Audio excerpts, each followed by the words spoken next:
Durante milenios, este ha sido nuestro hogar. Pero, la que hasta ahora ha sido nuestra casa, pronto se convertirá en nuestra cárcel. Una élite criminal, formada por grandes banqueros y propietarios de megacorporaciones, gobierna el mundo desde las sombras. Y están a un solo paso de alcanzar sus más oscuros sueños.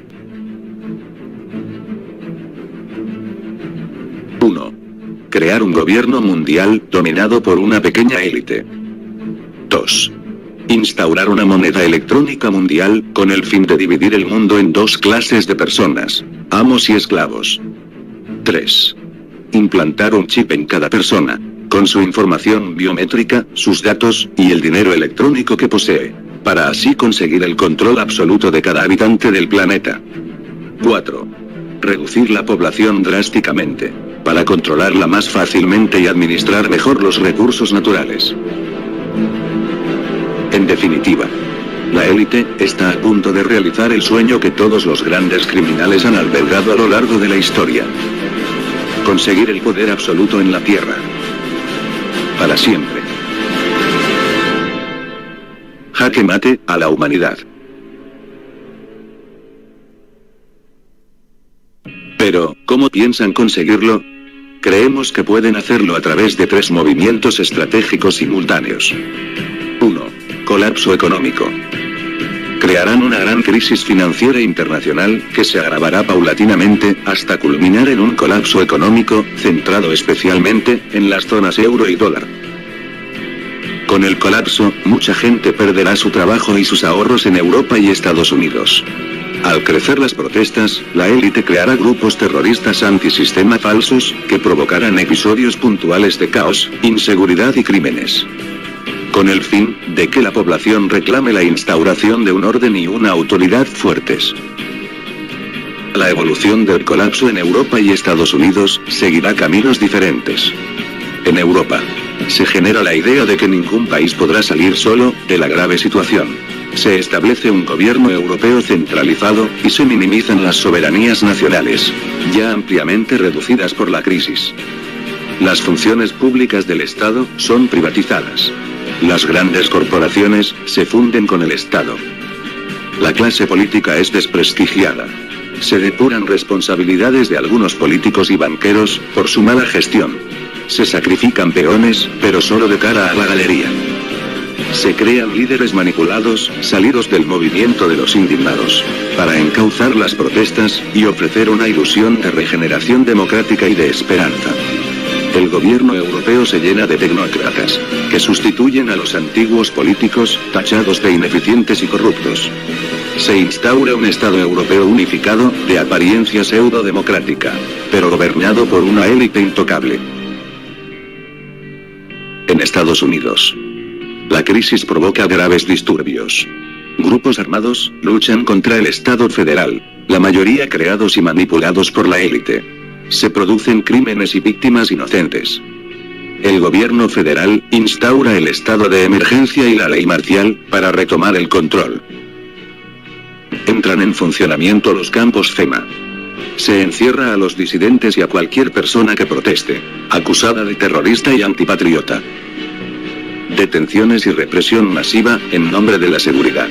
Estado fascista policial, con barras y estrellas. La estrategia centrada en el colapso económico culmina cuando se instaura el servicio obligatorio al Estado, en Estados Unidos y en Europa. La masa de gente que vive en la pobreza es obligada a trabajar para el Estado, a cambio de alojamiento y comida. Se selecciona a los más antisociales, para realizar tareas de control como policías o soldados, y reprimir a la población. El Estado promueve las denuncias y la vigilancia entre los propios ciudadanos, a cambio de beneficios y reconocimiento. En algún momento, a lo largo del proceso de colapso económico, se inicia la segunda maniobra estratégica, la crisis sanitaria. Para consolidar el proceso de control masivo, se provoca una epidemia.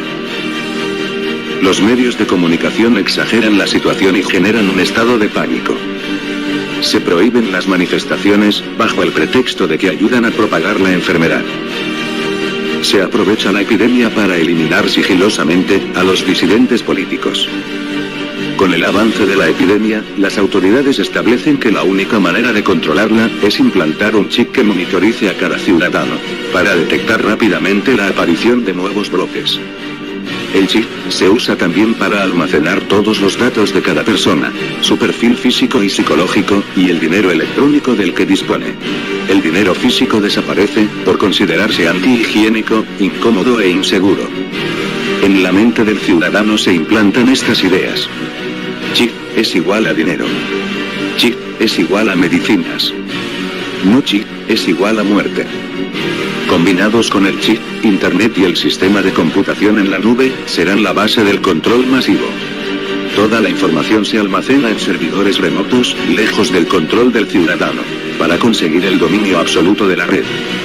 Internet, combinado con el chip, se convierten en el gran hermano. Tercera maniobra estratégica. Guerra. Primera fase. Guerras regionales. Mientras se producía el colapso económico y se implementaban las medidas de control de la población, guerras regionales se han propagado por Oriente Medio, África y Latinoamérica. El inicio de estos conflictos quizás se produzca con otro atentado de falsa bandera, que provoque la caída de las bolsas y sea el detonante final del colapso económico, o incluso el inicio de la epidemia, si se trata de un ataque biológico. En esta fase, las grandes potencias no entran en conflicto directo entre ellas, al estilo de las guerras de Vietnam, Corea o Afganistán. Segunda fase. Tercera Guerra Mundial. Tras varios años de guerras regionales, y una vez conseguido el control total de la población, estalla la gran guerra entre potencias.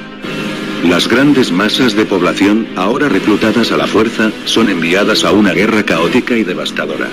Se utilizan armas nucleares tácticas, químicas, biológicas y climáticas sobre grandes núcleos, eliminando a parte de la población mundial. Tercera fase. Paz. La guerra termina cuando líderes controlados por la élite, se presentan como salvadores espirituales del mundo, y pactan una paz fundamentada en la unión de todas las naciones. Los supervivientes, agotados y sometidos, aceptan el establecimiento definitivo de un único gobierno mundial, controlado por una élite intocable y semidivina. Los amos del mundo, ya tienen una sumisa masa de esclavos, controlados por alta tecnología y sin nadie que se les oponga nunca más. La duración total de este proceso puede alargarse entre 10 y 30 años. El mundo está al borde de la esclavitud y la destrucción. Nos gobierna una élite de psicópatas, sin ningún respeto por la vida humana. Y a su servicio, tienen un ejército de esbirros desalmados y corruptos, capaces de cualquier cosa por mantener su estatus. ¿Vamos a permitir que estos degenerados acaben con nosotros? ¿O vamos a luchar por nuestra supervivencia? Si queremos detener sus planes, debemos establecer 4 objetivos inmediatos. Primero, convencer a las fuerzas de seguridad, para que protejan al pueblo y no obedezcan a la élite. Segundo, atacar y desprestigiar a los grandes medios de comunicación, encargados de difundir las mentiras de la élite. Tercero, perseguir y castigar severamente a la clase política que ha servido a estos criminales. A todos. Cuarto, impedir a toda costa que implanten el chip. Es el punto clave. ¿Qué puedes hacer tú, a nivel personal? 1. Informa al máximo número de gente posible sobre los planes de la élite. 2. Denuncia las manipulaciones de los medios de comunicación. Utiliza sus propios altavoces. 3. Dedica 1 hora al día a luchar contra los planes de la élite, como si fuera un reto personal. 4. Limpia tu mente de los falsos valores que te ha inculcado el sistema. 5. No sigas ciegamente a ningún líder, por bueno que parezca. Sé tú mismo, el único líder de tus actos. 6. No caigas en el odio racial ni étnico. Es una trampa para dividir al pueblo. 7. No permitas que te envíen a ninguna de sus sucias guerras. 8. En estos momentos, todos los gobernantes del mundo son ilegítimos. Por lo tanto, desobedece a esta autoridad putrefacta, tanto como puedas.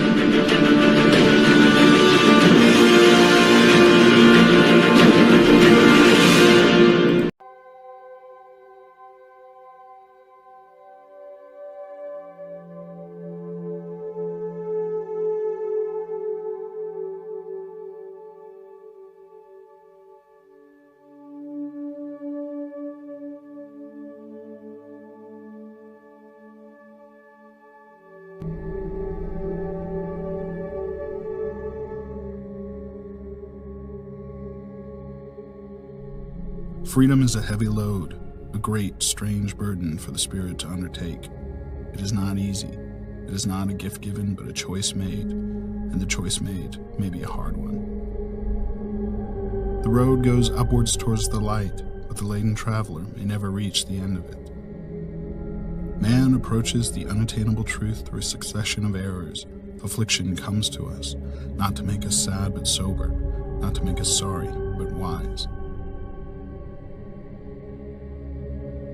You will be required to do wrong no matter where you go. It is the basic condition of life to be required to violate your own identity.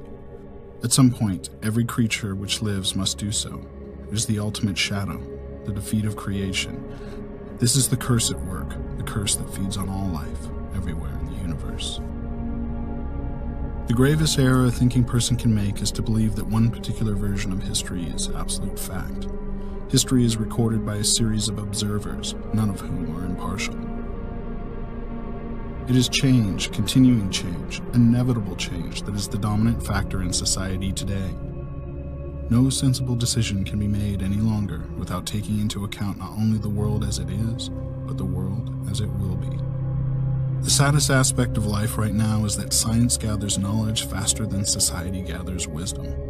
Each generation imagines itself to be more intelligent than the one that went before it, and wiser than the one that came after it. Man is the unnatural animal, the rebel child of nature, and more does he turn himself against the harsh and fitful hand that reared him. It doesn't matter what you do, so as long as you change something from the way it was before you touched it into something that's like you after you take your hands away. The very concept of truth is fading out of this world, and lies will pass into history. Solitude, isolation, are painful things and beyond human endurance. For small creatures such as we, the vastness is bearable only through love.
O blessed glorious Trinity, bones to philosophy, but milk to faith, which as wise serpents diversely, most slipperiness, yet most entanglings hath, as you distinguished undistinct, by power, love, knowledge be, give me such self-different instinct, of these let me elemented be, of power to love, to know you, unnumbered three.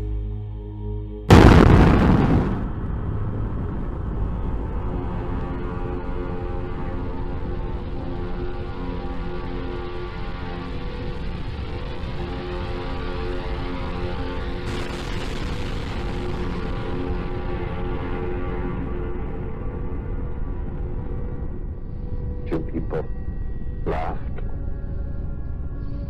Few people cried. Most people were silent. I remembered the line from the Hindu scripture, the Bhagavad Gita. Vishnu is trying to persuade the prince that he should do his duty, and to impress him takes on his multi-armed form and says, "Now I am become death, the destroyer of worlds."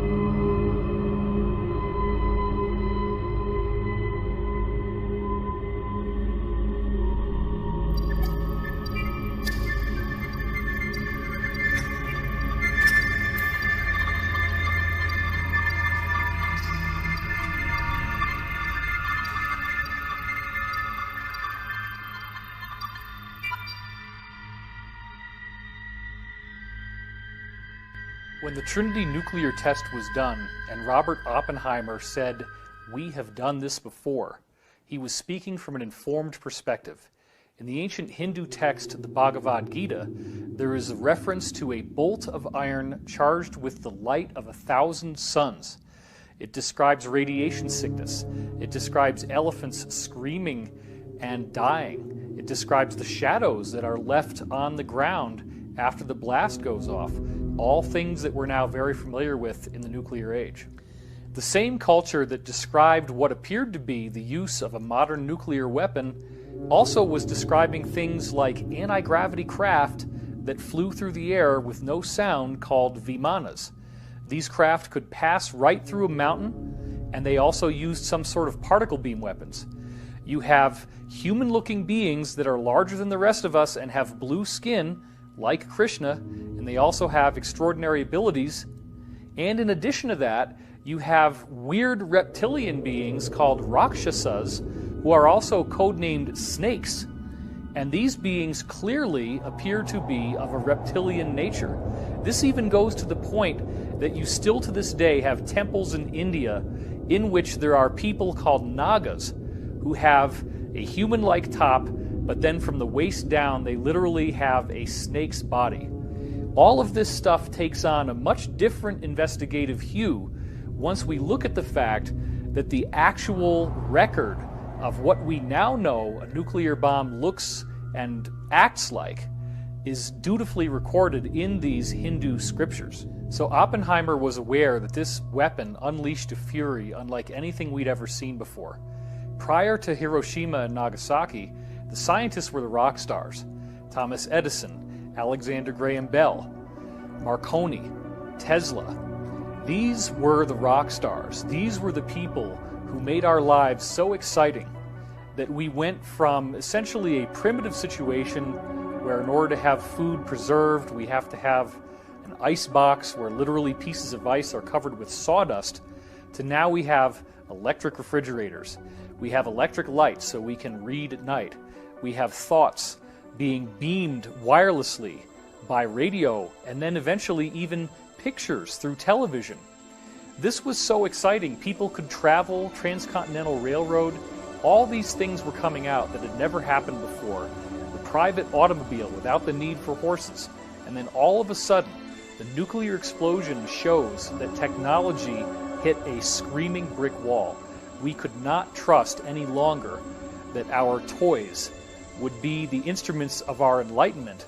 They could actually be the instruments of our destruction. Loading these nuclear weapons ended up basically acting as beacons to a number of ET races in our general area. The primary energy pulse that occurs in one of these explosions sends an energy that feeds back through the fabric of space-time. All stars, all planets are connected through electromagnetic filaments. Scientists call these connections the cosmic web. It looks like a giant spider web all throughout the cosmos. When a nuclear explosion occurs, it sends a feedback through this cosmic web. This is a problem because these extraterrestrials not only communicate through this cosmic web, but they actually travel through it from star to star. Therefore, when we detonated these devices, we sent out a signal saying not only are we at a certain level of advancement, but we're not at a certain level of advancement spiritually. Oppenheimer's key quotes revealed that he did not know what the effect of the detonation of the nuclear bomb would be. When they conducted the Trinity test, they were unaware as to whether or not this explosion would create a chain reaction that could actually destroy the whole Earth. And yet they proceeded forward because they believed that this weapon was the only way they could end World War II, and thus the ends justified the means. With how potent and how powerful these technologies can be, we can never expect to be able to handle them if we operate them from a low consciousness. When you raise your individual consciousness, when you actually make the effort to become more aware of an individual, that has a mirrored effect to society. It's the law of correspondence, as above, so below. So when you become more conscious of an individual, that makes society itself raise in consciousness. And when each one of us, every single one of us, begins making ourselves more aware, society itself is going to become more aware. Multiple insiders with credible military and corporate backgrounds have said that extraterrestrial spacecraft have appeared over nuclear missile installations and have completely powered them down. First, I'd like to briefly describe the incident that I experienced in March 1967. At that time, I was a first lieutenant, U.S. Air Force, stationed at Malmstrom Air Force Base, Montana. I was trained and assigned duties as a missile launch officer for the Minuteman I intercontinental ballistic missile. We had operational control over 10 Minuteman nuclear missiles. On the evening of March 24, 1967, while my commander was on a scheduled rest break, I received the first of two phone calls. The first call was to report unidentified lighted objects flying above the facility. Well, they were hovering above the nuclear silos, and what was happening was they didn't attack the nuclear silos. All they did was shut down. Captain Robert Salas had like 8 nuclear-tipped ICBMs, and they all got shut down in rapid succession. And these systems have triple redundancy backup systems. So, and the guards up topside were with their weapons drawn with a glowing red saucer above the silo. And then the UFO then went 60 miles to the other base and shut down their nuclear missiles as well. This has happened more than once. It's happened in Brentwaters in the UK as well.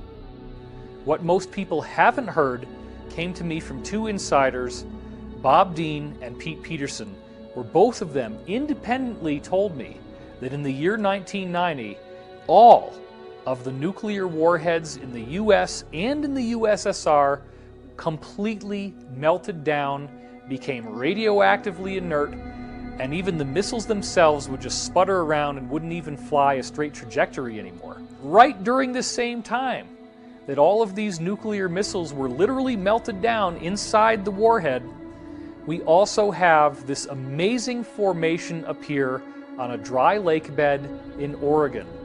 The Idaho National Guard has a huge mystery on its hands, and that is our top story today. During routine photo reconnaissance missions over Oregon, RF-4 jets spotted and took photographs of a huge carving in the desert over 1,000 feet across. It has everybody talking. I mean, this is just something that, well, it chills you. How would somebody do this? It's incredibly time-consuming. A lot of expertise involved, had to take a long period of time, and maybe a lot of money. From point to point is exactly 11.5 degrees. Exactly. Exactly. And the outer ones, they're exactly 23 degrees apart. Exactly. No variation. No variation. And there's something else puzzling here, something that you do not see. You do not see tire tracks, the kind of tracks that might be made by a tractor or a plow. No tire tracks and no footprints. In Oregon, I'm Walden Kirsch for NBC News. The reality is that this is the same type of thing that's being done with crop circle formations, but on an even more impressive scale, and that mark was a symbolic statement from the ETs. The mandala, remember, is supposed to be a symbol of the cosmic mind, a symbol of the Creator, the origin of the universe, the geometric nature of how everything unfolds. So they're giving us a message. They're showing us that they will make sure that we stay on track for this positive future that's been promised to us in over 35 different ancient cultures around the world. Ladies and gentlemen, the President of the United States. Good evening, my fellow Americans. In the councils of government, we must guard against the acquisition of unwarranted influence, whether sought or unsought, by the military-industrial complex. The potential for the disastrous rise of misplaced power exists and will persist. We must never let the weight of this combination endanger our liberties or democratic processes. We should take nothing for granted. Only an alert and knowledgeable citizenry can compel the proper meshing of the huge industrial and military machinery of defense with our peaceful methods and goals, so that security and liberty may prosper together.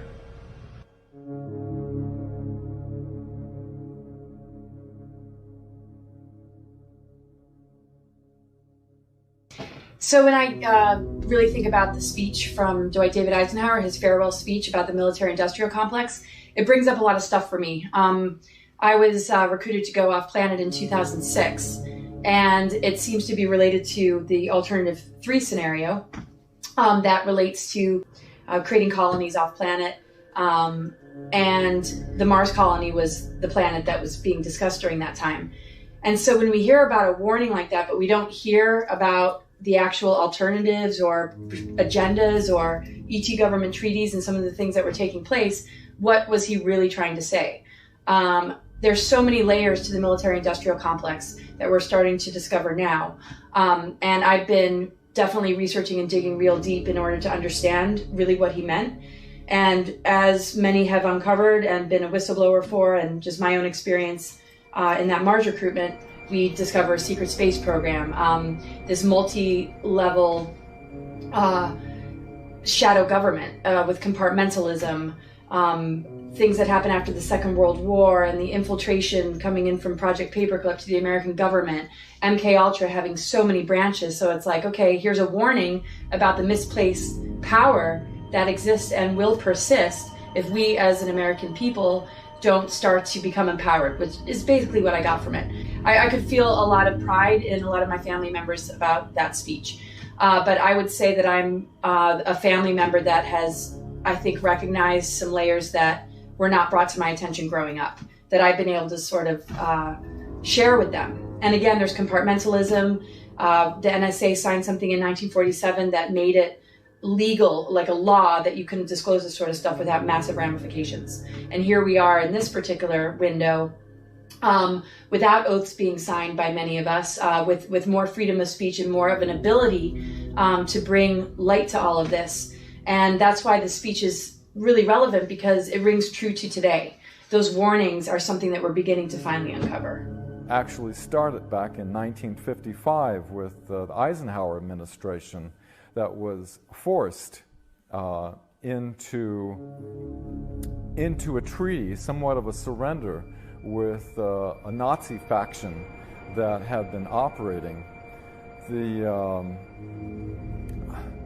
One of the witnesses that was Brigadier General Stephen Lufkin, who was on Eisenhower's staff, who was aware that he lost control to the corporations and that it would not be in the best of hands. And so once this treaty was signed, Nelson Rockefeller restructured the whole CIA MJ-12 operations. So now our legal government is no longer in the loop. They also replaced the complete MJ-12 group that was originally set up by President Truman with Allen Dulles as MJ-1, or head of the MJ-12 operations, of all people, who was highly instrumental in the Nazi infiltration. What happened was, when this happened, all of the reverse engineering operations that were Wright-Patterson Air Force Base in Ohio were moved to Area 51 and S4, where Eisenhower realized that he had lost control when he attempted to look into it. He was denied access. Here, a five-star general was really pissed, so he threatened to invade Area 51 with the First Army out of Colorado. And until they allowed 2 agents to give a report of what's going on over there. And what they found was that several craft were being reverse engineered that were extraterrestrial and German origin. One of the ways that the Nazis obtained their advanced technology before World War II was through the use of a channeler called Maria Orsic. Maria Orsic was channeling telepathic messages from extraterrestrials that were offering her plans and schematics to actually create anti-gravity craft. Maria Orsic channeled this information for the Occult Vril Society in Germany. This information was later used by these German secret societies to build out many of their crafts. because they were focused more on the qualitative superiority rather than the quantitative, they were more focused on having more advanced technology rather than more tanks and boots on the ground, they were losing the ground war in Europe, but they were obtaining the more advanced technology. And to save that technology, they took it down to Antarctica pre and during World War II. In the late 1930s, the Nazis had an expeditionary group go down to Antarctica, and they found some very interesting things. They found a region under the ice that was created by geothermal heat from volcanoes, and there would be 3 miles of ice, and a few thousand feet above ground level would have been melted by the geothermal heat, and the rest of the ice acts as an insulator, causing it sort of like an igloo effect, and the dome would grow from the heat, the geothermal heat, and it would melt and run under the ice, and that was some of what was lubricating the ice and causing it to move. But underneath these areas, they were finding perfect areas to build submarine bases. So not only did the Nazis build out submarine bases, as they developed more and more of their space program, they developed out a massive spaceport. After these spaceports were developed, and the Nazis had handed it over to basically the Americans began to develop more and more research and development bases in Antarctica. In the late 1950s, a treaty was signed that stated that Antarctica was only to be used for peaceful research. Well, we were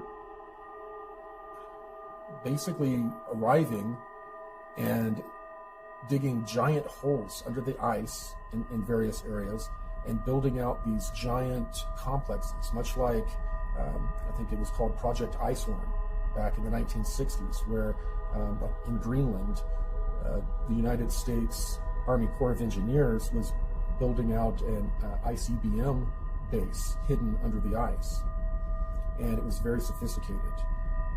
I'm told that they were very similar in when they were built and how they were built to the buildings that were built in this program. Companies that were given access to these R&D bases began to develop NBC testing, they called it, nuclear, biological, chemical testing, which in the programs usually translates into them working with clones, working with different chemical compounds to affect how people develop psychologically or physiologically. So a lot of very, very dark scientific programs began to be developed down in Antarctica, and indeed are going on to this very day. One of the biggest things that the cabal does not want us to know about are the existence of these R&D bases and all of the horrible crimes against humanity that are occurring on these R&D bases. On December 9th, 2015, William Tompkins released his epic book, Selected by Extraterrestrials. I became aware of it early in 2016, but it wasn't until he had conducted several interviews that he and I became friends and began speaking regularly. The story of William Tompkins is quite amazing. Here's a man who's 93 years old, and he gets hired right as he begins his military career in the Navy, working in a highly classified program for the United States government at the highest levels, where he was personally responsible for getting information from 23 different American spies who were embedded in the German secret space program, which apparently included bases in Antarctica. A single Navy operative went into Germany. This is like 1939. He didn't believe this, but there was very strange organizations and different research groups all over, not just Germany, but in the occupied countries too. And strangely enough, Germany was putting in production fantastic vehicles. They didn't have wings on these aircraft. They didn't have empennage or tails. They had landing gears. Some of them were triangular shaped. Some were rectangular shaped. Some were round shaped, like a saucer. And so he, being a spy for the Navy, found out all of these fantastic situations that were going on inside of Germany. And this is an important point. Instead of him going to his boss, coming back to the United States, he went directly to the Secretary of the Navy, Forrestal. Forrestal gets tapped on the shoulder.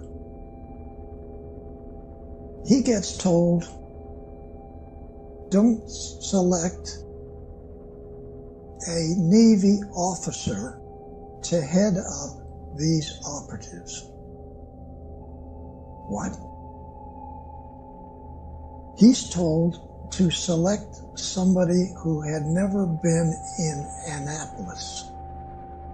Now, almost every Navy officer, whether they're a one-star or a lieutenant commander, they've all been through Annapolis to learn how to be a Navy officer. It turns out Forrestal is told that every book in the libraries, every book in the colleges, every book in the universities, every book on this planet is misinformation. It's misinformation. So, which is initiated by the Draco reptilians as far back as 6,000 years ago. The reptilians really came into control and started to be able to manipulate what was going on the face of the planet about 6,000 to 7,000 years ago. It is true that they have different masking technologies to be able to be in a room and look like a human, but usually they're in underground bases in various places on the globe, as well as in a huge area in Antarctica. The southeast region has a large number of underground caverns that are kept extremely warm, too warm for humans, by geothermal heat. It's a perfect place for all of these colonies that the reptilians have. They're basically cities, huge cities with millions of them. So, the Secretary of the Navy selects Rick Obata. He's not even an American. He comes over here with his family. He goes to school here. He goes to the second year in high school. He leaves school. He joins the Navy as a third-class seaman, works his way up in the Navy. Now he's a commander, okay? That commander is selected by the Secretary of the Navy to head up all of these operatives to go back into Germany and find out what's going on. Because that individual had never had misinformation given to him about every technical field on the planet. Everything we learn in the establishment-controlled education systems is specifically designed to program our minds away from the truth. Physics is wrong. Medicine is wrong. History is wrong.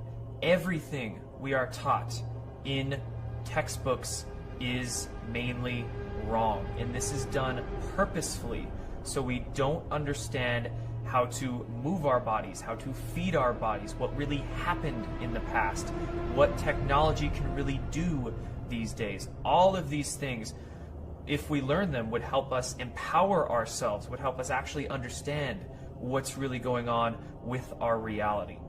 Now, if you were to go to San Diego and look over at North Island, you're going to see a tall building like this. There's a small office in the top of that building, which is a secret office for the Admiral.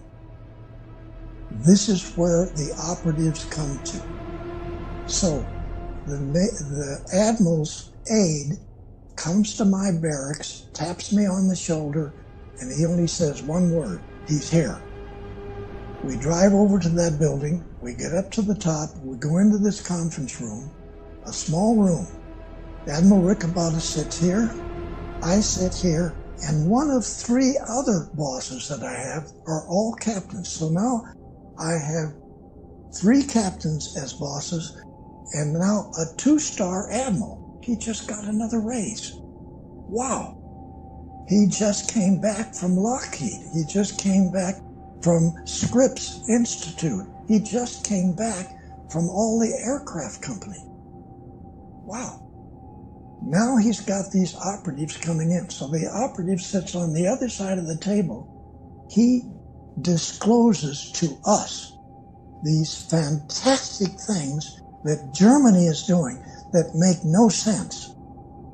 Now I have 8 girls and 3 PhDs as a group.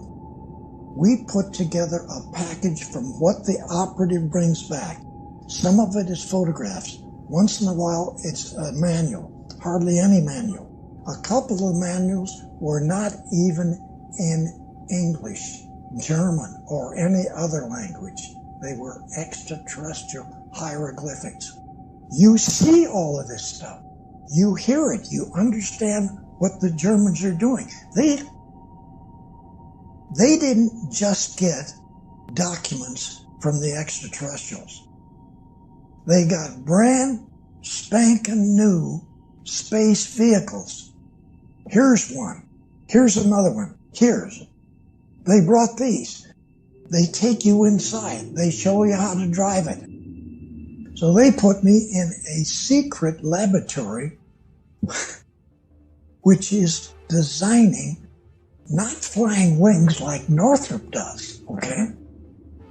These are just a fuselage with no wings and no tail. Half airplane, half spaceships. This is what Northrop was designing. Our first spaceships are U.S. Navy attack class submarines. We put together programs that went all the way out into the galaxy, not just this galaxy. The military-industrial complex, back when they were testing a lot of the technology that they had received from the Nazis after World War II, as well as from ETs, when they were doing proof of concept testing, they had attached this technology to a regular submarine, and then they flew it out of our atmosphere. That was the first time that they were really able to fly a vessel out of our atmosphere using electrogravitic technology. The reason that they used the submarine was, of course, because they were self-enclosed. The crews that served on them were used to serving 6 months or more away from home, having all of their supplies with them, and they had the psychology of being able to handle those tight quarters for such a long time. The technology developed to a point to where they developed the finances, this financial schemes, to begin to build out fleets of these long cigar-shaped craft. Some of them were kilometer long or longer, and they could make them longer by putting in sections. And the sections were modular, just like in modern submarines. They could take apart the fuselage and pull out sections. It could, one of these modules could be set for like 3 or 4 months as a laboratory for a bunch of different scientific programs. And then at its next time at port, the modules are swapped out, and then it's a hospital ship.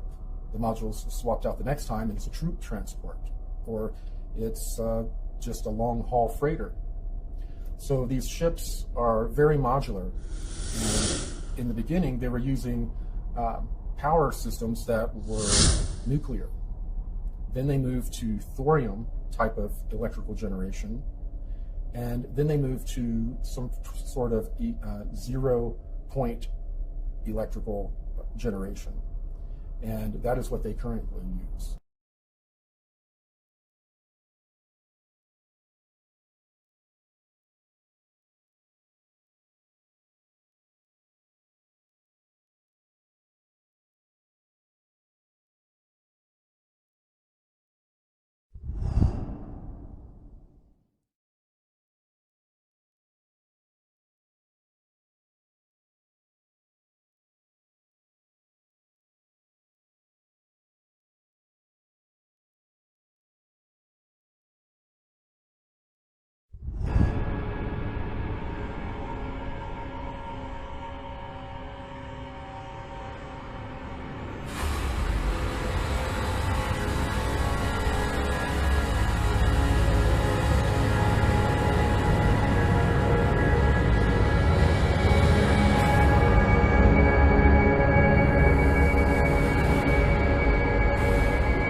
Is totally unreal that this happened like in 1942 on this planet. Extraterrestrial come from who knows where out in the galaxy. Germany gets to be the country that these Draco reptilians pick out to do 2 types of missions. One, to remove all of the people that Hitler didn't want in his country, and every one of them around the planet. 2, to take every man, woman, and child on this planet and put them in slave factories, men, women, and children, to build and construct all these different types of Draco Navy space battle group ships. This may sound like insanity. This is what happened.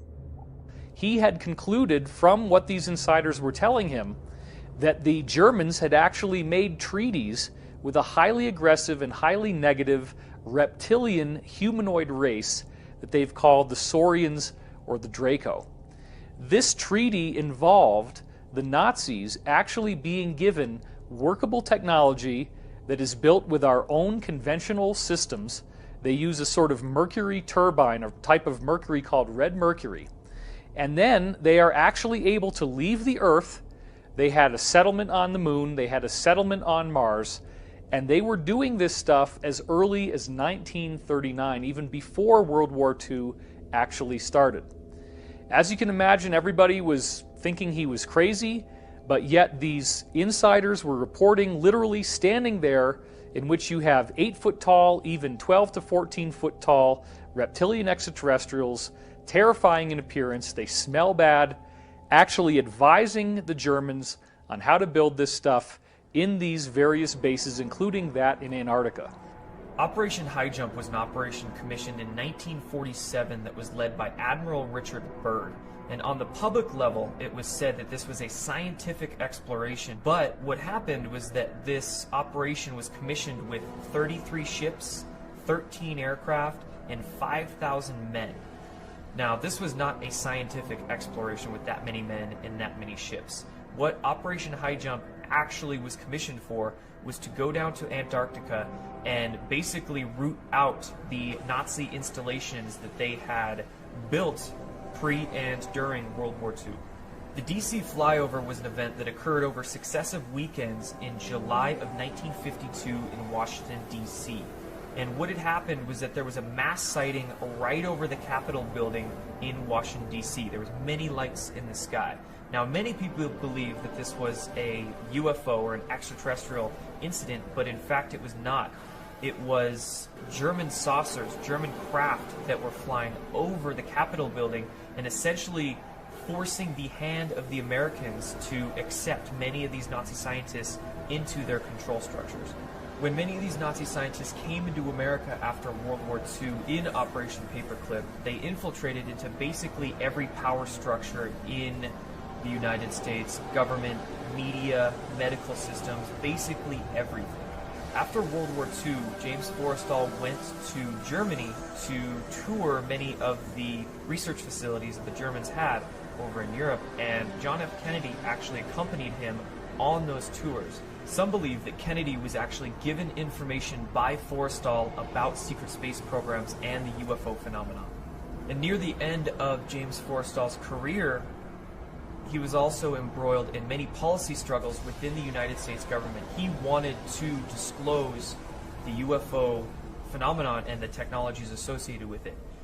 It was said that he committed suicide by jumping out of a high-rise hospital that he was staying in at the time of his death, but of course many people are also believing that he was actually pushed out of the window and in fact assassinated to prevent him from working to disclose these technologies and UFO projects. They had a really troubled Eisenhower that passed over the torch over to Kennedy, before leaving his famous speech of, beware of the misplaced powers when the industrial military complex, and that only an alert and knowledgeable citizenry can protect our future liberties and freedoms. Kennedy, with his background in Office of Naval Intelligence, and documents show that he was aware all the way back to 1942 of operations happening. Kennedy had Allen Dulles as the CIA director. Finding the nefarious activities that Allen Dulles was doing, he eventually fired Dulles and was replaced with John McCone. Because Kennedy was trying to look into these activities, Allen Dulles set up an assassination directive that was revealed in what was called the Byrne Memo, one of James Jesus Angleton's memos that they were attempting to try to destroy all. One intelligence operative was able to pull it, basically saying that Lancer, or the code word for JFK, has been looking into our activities. This we must not allow. This group was working with the group that was with the Treaty of 1955. So when Kennedy put forth a top secret document to the CIA director looking into the MJ-12 and CIA operations with the extraterrestrial, he was silenced with an assassination 10 days later. Years went by. By the way, the Warren Commission, which, Kennedy's famous speech of infiltrated monolithic conspiracy and beware of the dangers of secrecy and secret societies, ironically, the Warren Commission, who said, we have a lone gunman that did this, was all made up of 33rd degree Freemasons. And afterward, the CIA put out a memorandum to its operatives to use the term conspiracy theorists for anybody questioning, and it's used today as a common ploy to discredit people who are questioning the situation. The closest we ever came to having technologies and the existence of non-terrestrials go public was actually in 1962-63.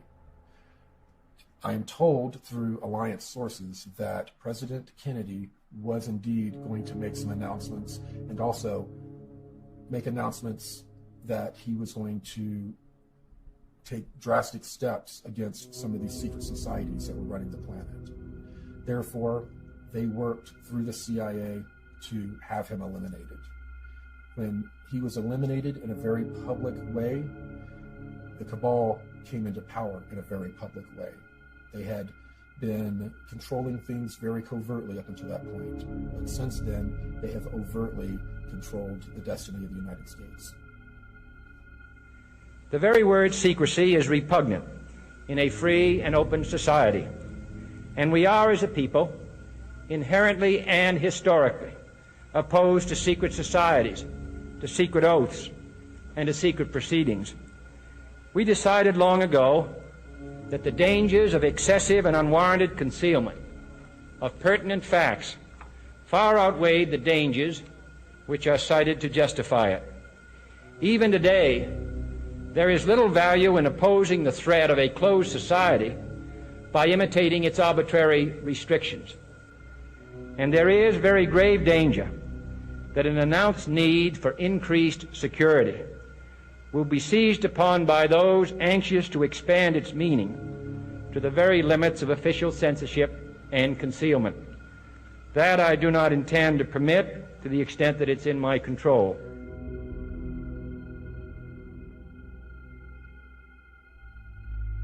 You were both in Skull and Bones, the secret society. It's so secret we can't talk about it. What does that mean for America? The conspiracy theorists are going to go wild. I'm sure they are. I don't know. I haven't seen the web. Number 322? Were you in the same secret society? That's all right. Let me answer his question. Excuse me, what are you writing? Whoa. Is anybody watching?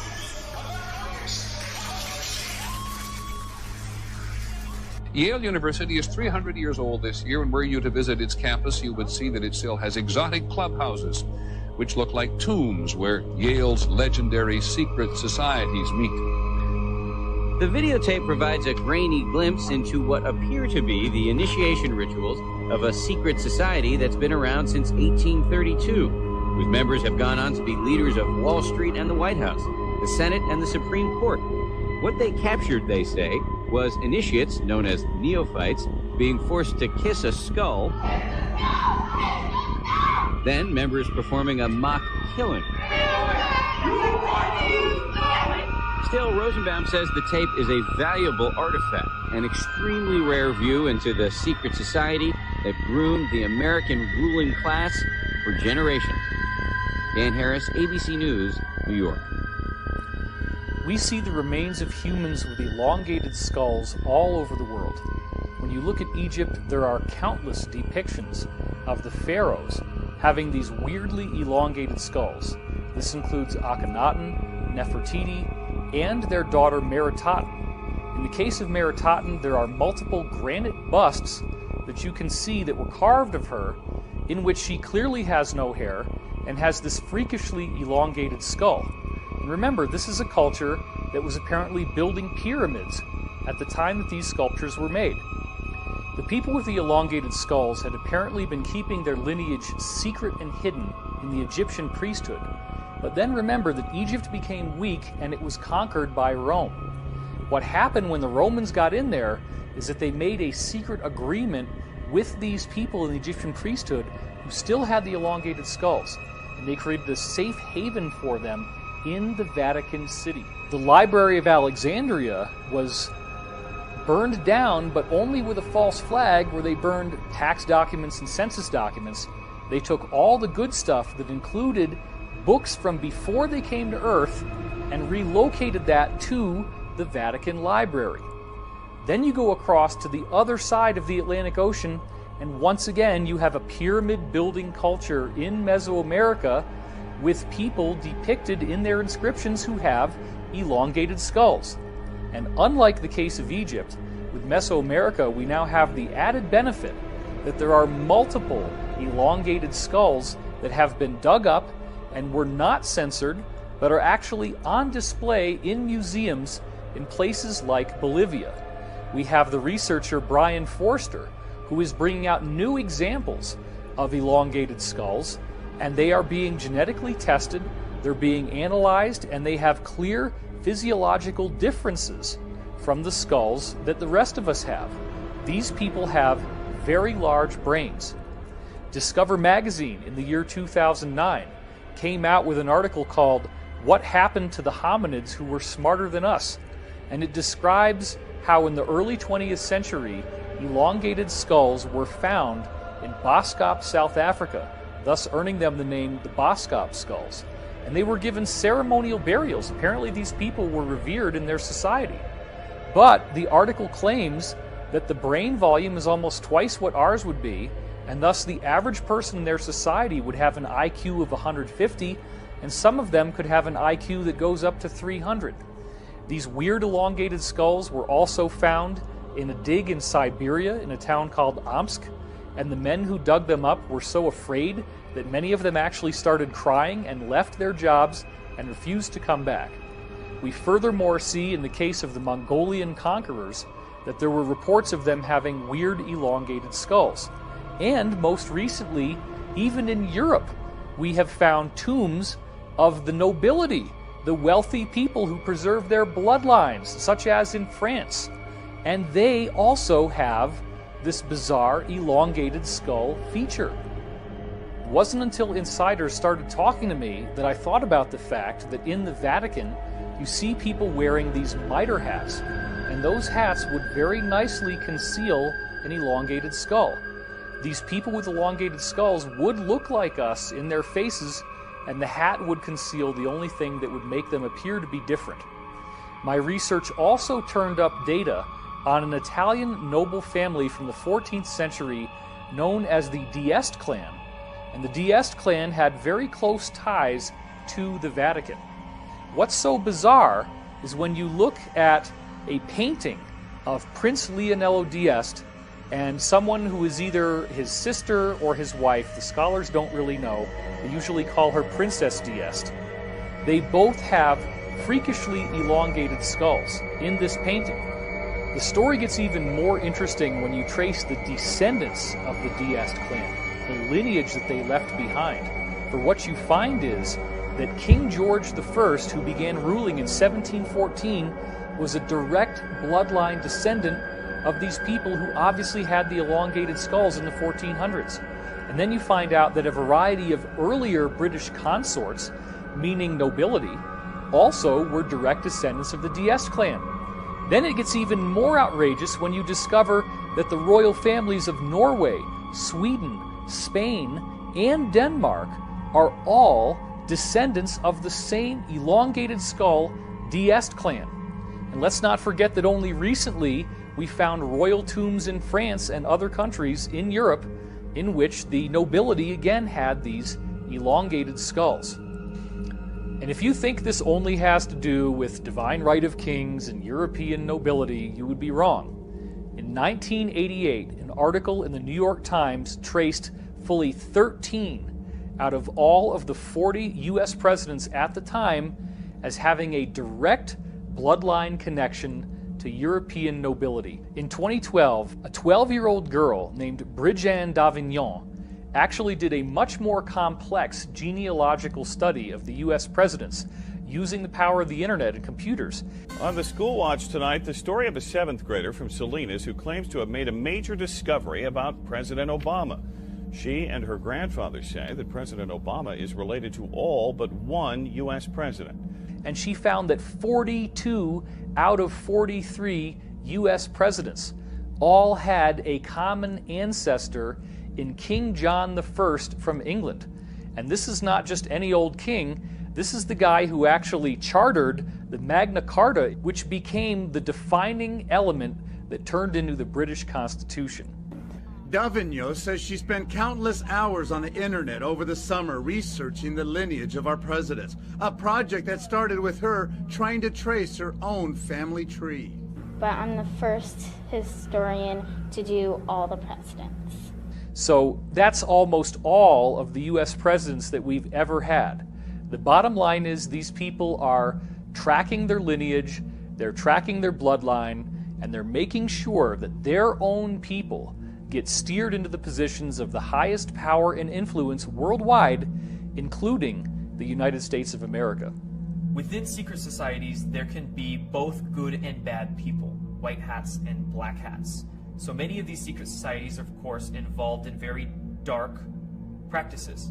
But there are also secret societies out there that are harboring knowledge and information and technology to keep it out of the hands of the deep state or the black hats or the people that would do detriment with these technologies. Some of the, I guess, very well-known elites, names I won't mention, but are on the front lobes of most watching this video, are highly involved not only in some of the slave trade aspects, but are also involved in dealing with non-terrestrials and dealing with organized crime down here on Earth and how it's related to these programs. I will tell you, Director Deutsch, as a former Los Angeles police narcotics detective, that the agency has dealt drugs throughout this country for a long time. Director Deutsch, I will refer you to 3 specific agency operations known as Amadeus, Pegasus, and Watchtower. I have Watchtower documents heavily redacted by the agency. I was personally exposed to CIA operations and recruited by CIA personnel who attempted to recruit me in the late 70s to become involved in protecting agency drug operations in this country. For the record, my name is Mike Ruppert, R-U-P-P-E-R-T. I did bring this information out 18 years ago, and I got shot at and forced out of LAPD because of it. I've been on the record for 18 years nonstop, and I'll be happy to give you, Congressman, anything that I have. A lot of these elite are running a lot of financial scams, drug programs to raise money for these secret programs that they have going on. And they take full advantage of this access. They probably don't age anymore. You know, a 1%er, you don't know who they are. You don't even know what they look like. You don't even know their name. They could go down and be at a 7-Eleven, you wouldn't even know it. So they could not age and you wouldn't know it. Never get sick. Offsprings would be born. They'd be super smart, super strong. Just quality of life improved in every direction. And I'm sure the 1%ers are enjoying that, while the rest of us are dying with diseases and malformities and stuff. They're walking around, you know, body beautiful. So that's just the medical area. Then think about the other things: transportation, the vehicles they travel around, home security, all that stuff. Just, you know, it'd be like somebody in modern suburbia looking at a man in a cave. We're the men in the cave. What very often occurs is that an elite will get to a very old, ripe age, or they will die, or they will die in some sort of an accident publicly. Privately, they are taken, and depending on their level, they are either age regressed or they have their consciousness basically downloaded into a clone that is an exact duplicate of them. They then disappear from the public eye forever and go into these programs or go into retirement. This is something that pops up a lot in the programs, and everyone that is served deeply knows that the elite have access, and many of them never really die. What the deep state or the cabal or the New World Order is a small group of very powerful but very psychopathic individuals that have acquired a lot of money, a lot of technology, and a lot of information over the course of centuries.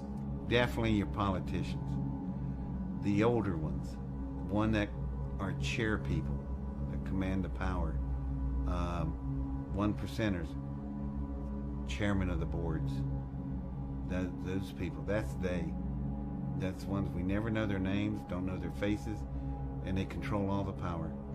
The more you get involved in these societies, the deeper and deeper you go, the more compromised you become. You start to learn more and more of the secret teachings. You have to work really hard for the knowledge. It can take years of time. You keep accessing higher and higher levels of rank, and they keep dropping these little seeds in as you go on. Seeds that start to blossom in your mind and make you think differently. Ultimately, if you go far enough down this road, you will be invited to participate in things like pedophilia and human sacrifice. And if you don't do it, it's the offer you can't refuse. They may actually even kill you. Once you partake in these activities, whether you like them or not, they now have leverage they can use against you. If you ever dare to speak out against this group, they have photographs, they have films, they have the footage that can absolutely ruin your life. Deze mensen, de meeste daarvan, hadden een Luciferiaans geloof. En dan kan iedereen zeggen, ja, geloof bestaat niet en God bestaat niet, alles bestaat niet. Nou, voor die mensen was het de waarheid en de werkelijkheid. Hun diende dus iets onstoffelijks. Hun diende wat zij noemden Lucifer. En ik kwam dus ook in die kringen. Alleen ik lachte erom, want het waren voor mij gewoon klanten. Dus ik kwam in wat ze noemden Satanskerken. Ik wou zeggen, we hebben het nu over het satanisme. Ja, Oké. Ik kwam dus in Satanskerken, maar ik kwam zeg maar op route even langs, even buurten. En daar was dan op dat moment een heilige mis, een heilige soort mis. En dat was met blote vrouwen en wat drank en dit en dat. En ik vond het alleen maar leuk. Ik hechtte weinig of geen geloof aan hun geloof. Of ik was er eigenlijk niet eens van overtuigd dat het überhaupt allemaal wel bestond. Het was meer een schouwspel voor jou. Ja, ik zag gewoon de donkerte en de slechtheid en de diepte daarvan zit in de mens zelf. Ja. Ik koppelde het nog niet zo. Maar ook die kringen verkeerde ik dus in, omdat ja, als gast zeg maar, omdat ik vond het allemaal wel leuk. Al die blote vrouwen en al die dingetjes die daar speelden. Het was het vrije leven. Maar er kwam een moment, toen werd ik dus uitgenodigd, daarom vertel ik dit ook, om mee te gaan doen aan offers in het buitenland.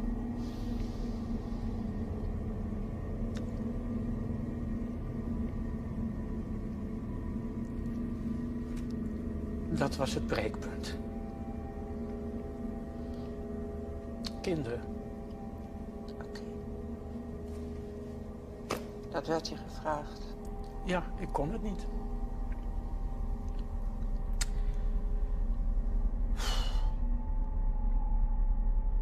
The reason that these elite dark occult societies sacrifice and traffic children, first and foremost, is the energy associated with it.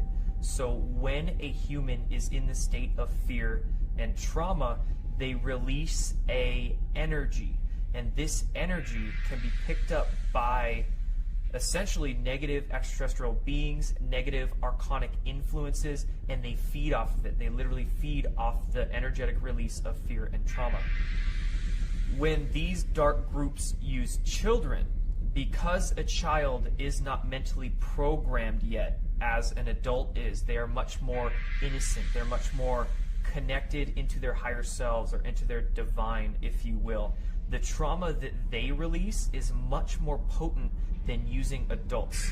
During these ritualistic practices that the elite participate in, one of the compounds that is released in the children's body during torture, during trauma, is a compound called adrenochrome.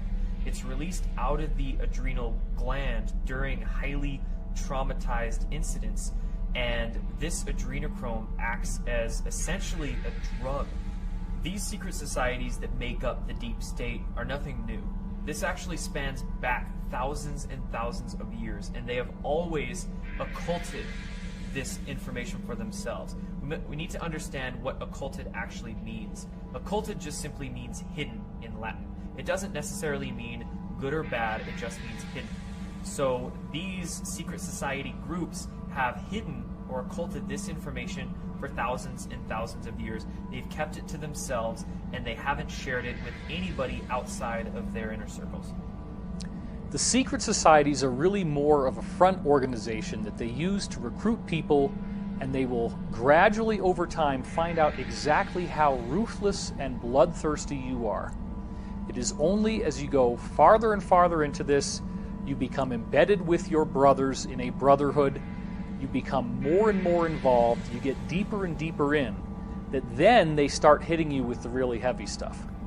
Until we face as a society that these things are actually happening and that there is a centralized control group that is responsible for this, we will be doomed for these people to continue to exert their control over us.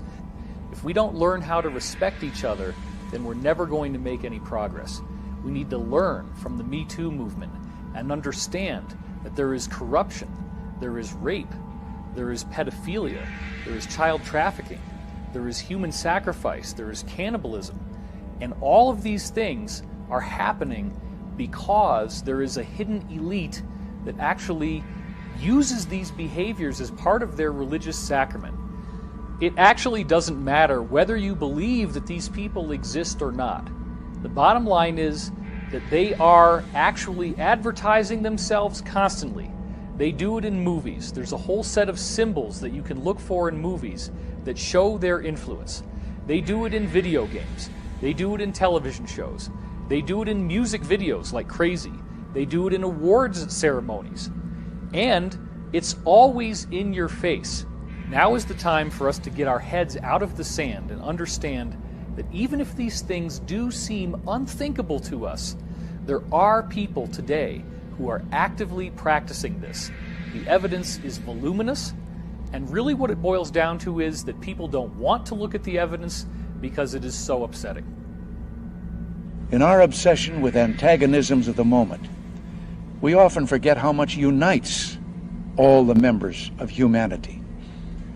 Perhaps we need some outside universal threat to make us recognize this common bound. I occasionally think how quickly our differences worldwide would vanish if we were facing an alien threat from outside this world. And yet, I ask you, is not an alien force already among us?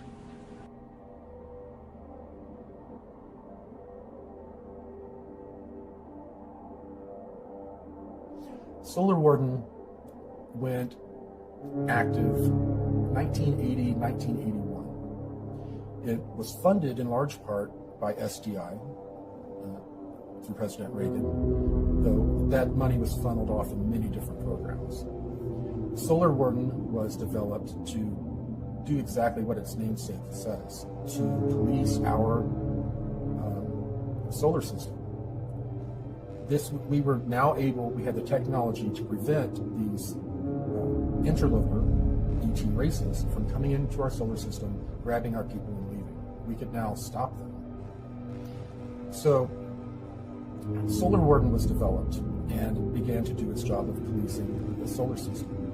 At the same time, we had the interplanetary corporate conglomerate, which was made up of all of these military-industrial complex corporations. We have all of these other programs that are developing technology at the same time and are developing much, much more advanced technologies. So advanced, in fact, that there are ET races that come here to trade for our technology. Corey Good is the one insider I found whose testimony ties all of these different threads together. I've heard Corey have knowledge of something that each of the different other insiders I've spoken to had said to me in the past. Nobody else had ever done that before, and that was fascinating because I had not put this information online. The information was proprietary. It was things that I'd heard over the course of conversations that could have gone on for many, many dozens of hours over time, spreading across about 20 years worth of my own past.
I think they chose children for these MyLab programs in several different ways. They had to profile them. They definitely used standardized testing and a few other ways to identify whether they had a skill or a talent that they needed. Then they would check out their family life. They preferred children from broken homes or from homes that were not harmonious, because the children are used to getting smacked around, they're used to stressful environments, and the parents were not always as attentive as other parents. Therefore, the children were able to handle a lot more stress, and the parents may not notice, certain behavior in the kids. Well, I guess you would say a typical day, if there is a typical day in the life of a MyLab, would be your parents dropping you off at school, just like any other day, and except that day, you're pulled aside and told you're going to go on a field trip. You're in a special education class or an accelerated learning class, you're special, you're being taken off campus to go, look at dinosaurs. Well, you are taken, put in a van.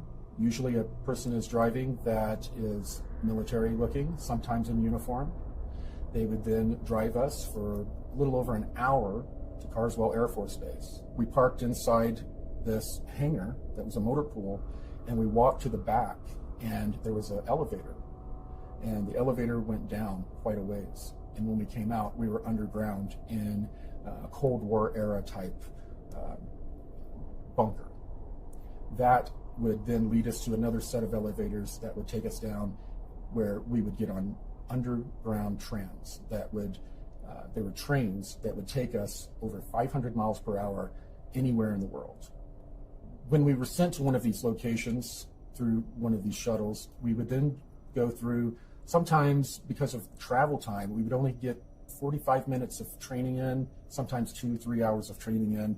Then we would go back, be debriefed, and they would give us a chemical through a shot, and they would sit us in a chair in front of a movie screen and basically hypnotize us and give us a screen memory of going to a museum and looking at dinosaurs. They would then put us in the same van, drive us back to school, let us out, and as our parents picked us up, we would tell them all about looking at dinosaurs. MKUltra was a program done by the CIA in the 1950s and 60s, and within MKUltra, they experimented with trauma-based mind control through the use of electroshock therapy, through the use of mind-altering drugs, through the use of even hypnotic regression and many other techniques to figure out how to control and program human beings. There was programming at bases. They use military bases because they won't have any interference when they have someone on a military base. And a lot of my programming took place on military bases. I would like to talk about the fact that there are rituals done at the military bases also, and that rituals are not a cover. The people that do the mind control are involved, and rituals are very much a part of how they do things. For example, naval intelligence members or people that are in naval intelligence are usually very involved with Ordo Templi Orientis. And that doesn't mean that everyone in naval intelligence is involved in that. But naval intelligence is responsible for a lot of overseeing of ritual activity in this country. And they are responsible for a lot of this going on. There are other organizations, other agencies involved, but naval intelligence is very involved. We were taken to some kind of facility out on the Nevada desert, and for a long time I thought it was Area 51. But there was also another underground facility at Tonopah, so either Area 51 or the Tonopah facility was taken to a medical dispensary type of place, and I was sat down in a waiting room with the lights off. Everything they did seemed to be to cover memory, to make sure that if anybody did remember anything, being in a room with the lights off, you wouldn't be able to see the people clearly, things like that. I was given fatigues to wear that night, with no rank insignia, no name tags, no identifying marks of any kind. Was forbidden to speak to the other people that I was out there with, beyond what was necessary to run the test. So the situation they put us in was very isolating and very frightening, terrifying actually. And so we got to this facility, we sat down in this waiting room with the lights off, and I still see it really clearly. I could draw a picture. And one by one we had to go off to the side in this little room. Finally they called my name and I went into the little room. It was a small room. There was a security guard in there in desert camo fatigues, wearing a sidearm. He was standing at parade rest. And I was told to lay down on this stainless steel examining table that looked old, like it was maybe from the 40s or 50s. And I laid down on there fully clothed. I didn't have to take anything off. And I waited for a long time with that security guard watching me. And finally some guy in a white lab coat came in, the same door I had gone in to the room in. And he said, "Stay calm," 3 times in this really deadpan, monotone voice. And he walked past the security guard, up the right side of the table, got up to the right side of my head, and then he had a hypodermic needle hidden in the sleeve of his lab coat, and he injected me in the side of the neck right here. And whatever the chemical was went straight to my brain. And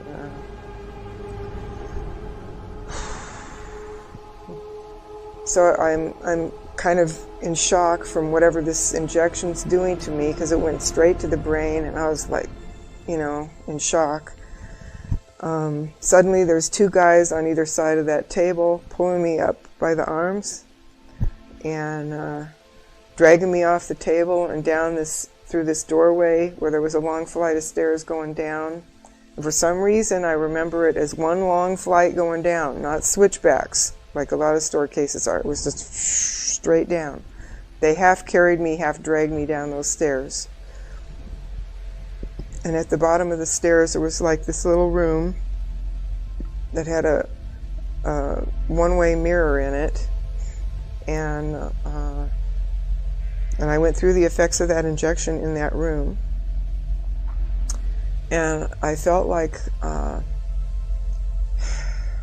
I've described it so many ways down through the years. It was kind of like feeling like your body's turning to soda pop fizz or beer foam. It's just like, you know, when your leg goes to sleep and it comes back and there's all the pins and needles and tingling and everything else like that. It was like that was happening to my whole body. But super duper intense pins and needles. And I just curled up on the floor and just screamed because it was just doing this number on me, you know. And I felt like I was coming apart somehow. I don't know why or how I thought that, but that's how my body felt. It felt like it was just going to come apart and run down a drain in the floor. And I had a feeling that because that mirrored thing on the wall, I think it was a one-way mirror, and they were looking at me through the mirror to watch me go through the effects of this. And I've racked my brain to try to come up with some idea of what this injection was and what it was for. And the only thing I've been able to come up with is maybe they were trying to create a chemical version of ascension. One of the technologies that I was exposed to while in the MyLab programs were the chemical cocktails they would use on us. They would use them to enhance us in many different ways. Some of the ways that we would be enhanced would be if they discovered we had an intuitive empath ability. There was a cocktail that they would give us that would enhance it, make it many-fold stronger. They would also give cocktails to people that would have hormones in them that would make them stronger, faster, and think quicker. A major part of the program was that when you started, they were not quite sure where they would send you. A lot of the kids that were in these programs, they would end up in different syndicates here on the Earth working for the cabal, and a small percentage, very small, would end up going into the secret space program. Certain children were picked who had certain DNA, and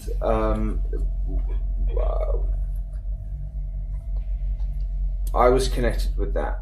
And what they did was, when we were like 5 and 6 years old, they took us there, and they trained us, and we did. We learned and we trained and we did all sorts of operations when we were there. Now, when I was 5 years old, my parents moved to Los Angeles at the time, out of the blue, and I was living on Sepulveda Boulevard, and the Mars jump rooms for children were on at 999 Sepulveda Boulevard.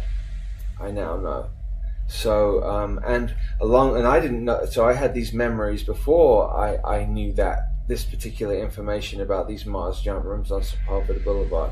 It was a lot of training. So say from 5 years old to 25 years old was spent there, and I know some of the people now who are back here. But what they did then at the end of the Mars, at the end of that thing, is they used age regression technology, brought us back to 5 years old, and then placed us exactly back to where we were. The reason so few went into the secret space program was that most of the participants, almost all of the participants, are pulled from various military branches. They bring people in to the military, send them through training, testing, find out where their skills lean, and if they have the fortitude for this type of mission, and then they're invited in or drafted in, and they'll serve a 20-year term. And this is referred to as a 20 and back. And after that 20 years, they're actually age regressed and regressed back in time using a technology that was handed to us by non-terrestrials. And then they were buttoned up in time and placed back in their life. And then they finish out the rest of their military term and then return to civilian life, having no memory of serving in the secret space program. The whole point of regressing people back in time after serving in the 20 and back and wiping their memory has to do with a deal that was made with an extraterrestrial group that gave us that technology. There's a Nordic group that are engaged in a time and space battle with a reptilian group. This battle's gone on for many thousands of years. When delving into this research, some people formulate ideas that there's only good extraterrestrials here or there's only bad extraterrestrials here. But we need to understand that the law of polarity is universal. There's both good or benevolent extraterrestrials here to help us, and there's negative extraterrestrials here to essentially feed off of us and traumatize us into a state of fear. These negative extraterrestrial species involve some gray species. They also involve many reptilian species and many non-physical archonic entities that can also remotely influence and utilize much of that fear energy and traumatized energy that we release.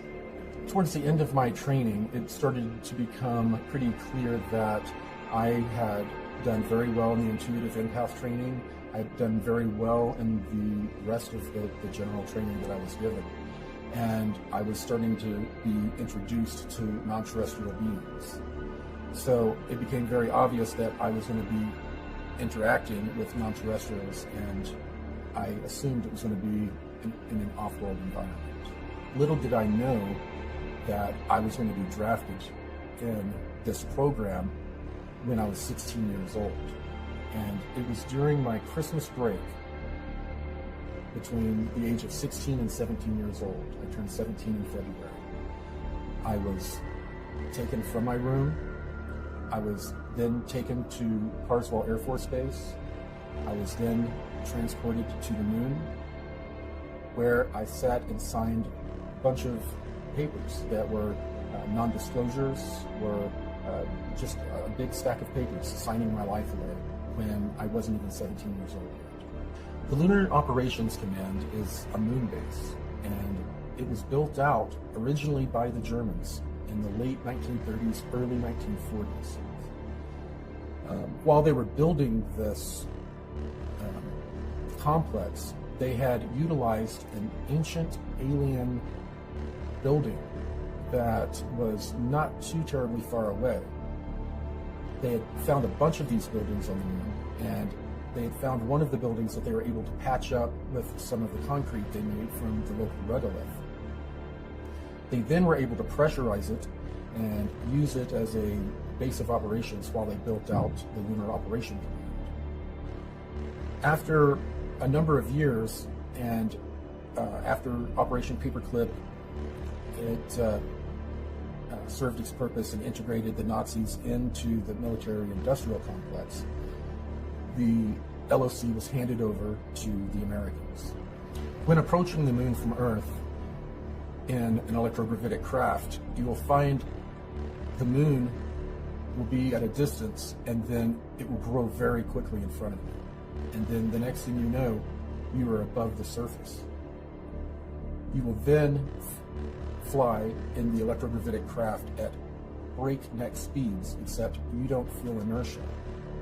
You find yourself hugging maybe 90 feet, 300 feet above the lunar surface, going at incredible speeds until you reach a crater.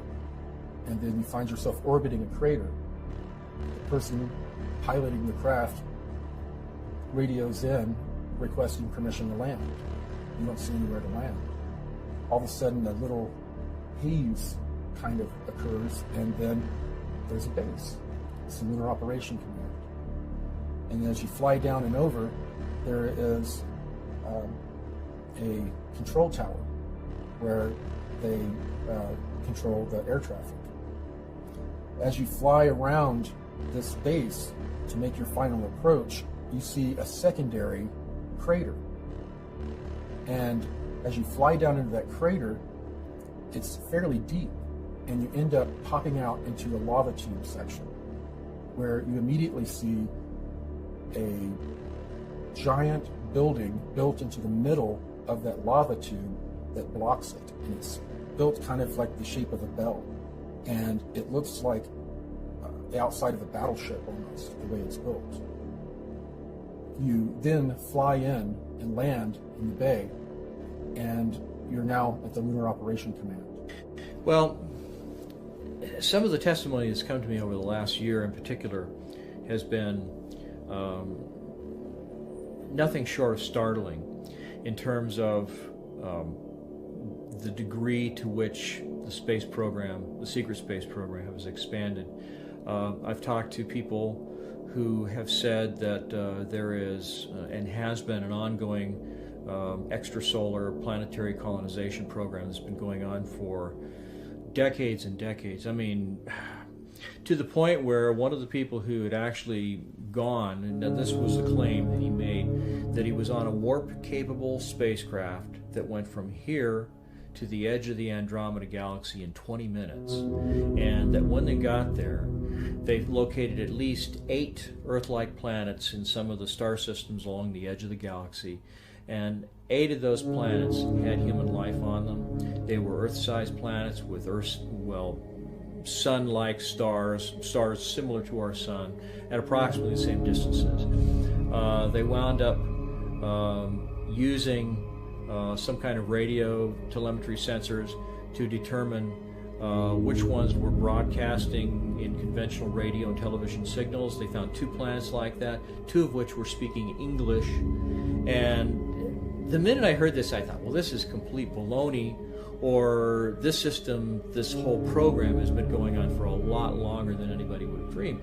But he described seeing cities and roads and cars and people and conventional clothing speaking English. And there's only one way that that's possible, I mean, other than parallel universe type of a scenario, and that is that the program's been going on for much, much longer. Right after about the 6-year mark in my 20 and back experience, I found out some very disturbing details that no one on the ship knew about. And, well, almost knew about. I was approached by a petty officer Wheeler, someone who I honestly had a crush on, and she used that to her advantage. She needed me and an engineer to help her get into a room, a restricted room, and look into some pods. She wanted to know what was in those pods. She had a bad feeling. Well, we helped her get in, and I was standing watch.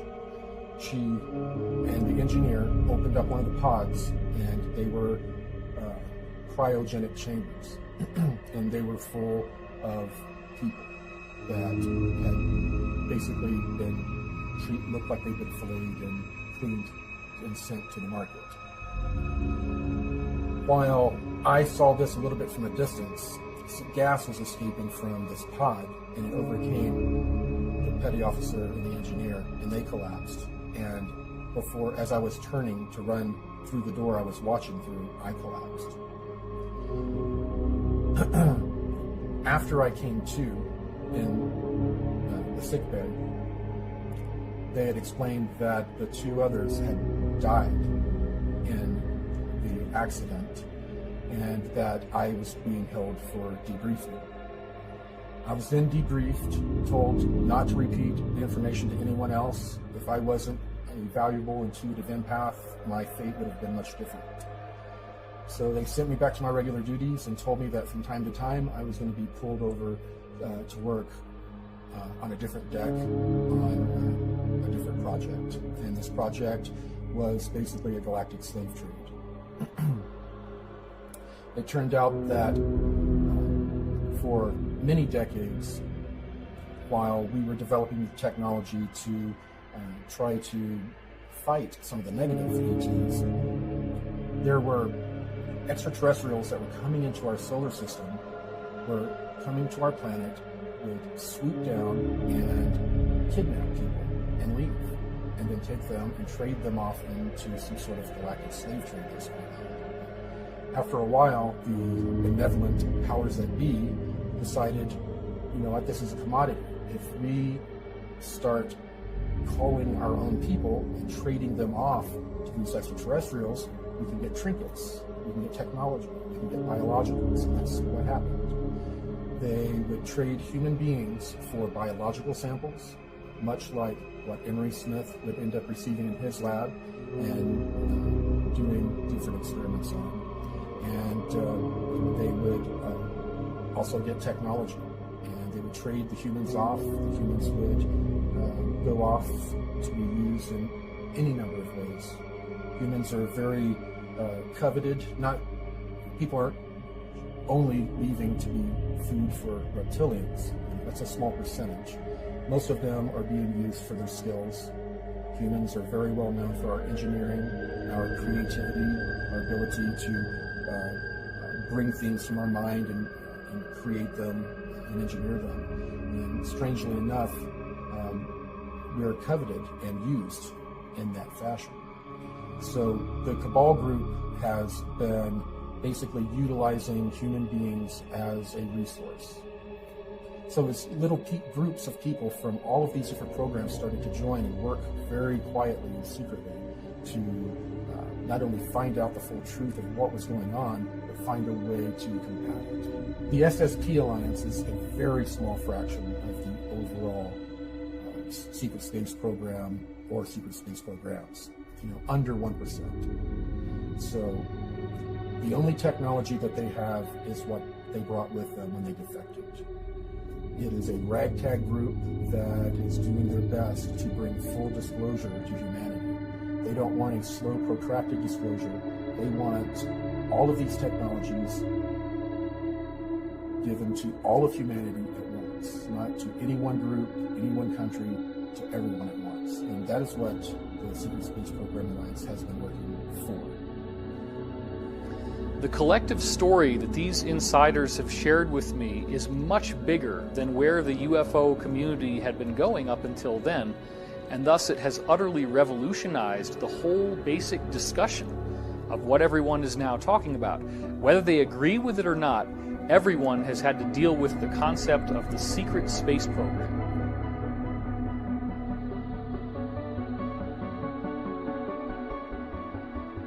according to some estimates, we cannot track $2.3 trillion in transactions. On September 10th, 2001, the day before 9/11, then Secretary of Defense Donald Rumsfeld testified in front of congressmen about $2.3 trillion missing from the Pentagon. In 2015, an Inspector General report came out detailing that that number grew from $2.3 trillion to $6.5 trillion missing from the Pentagon.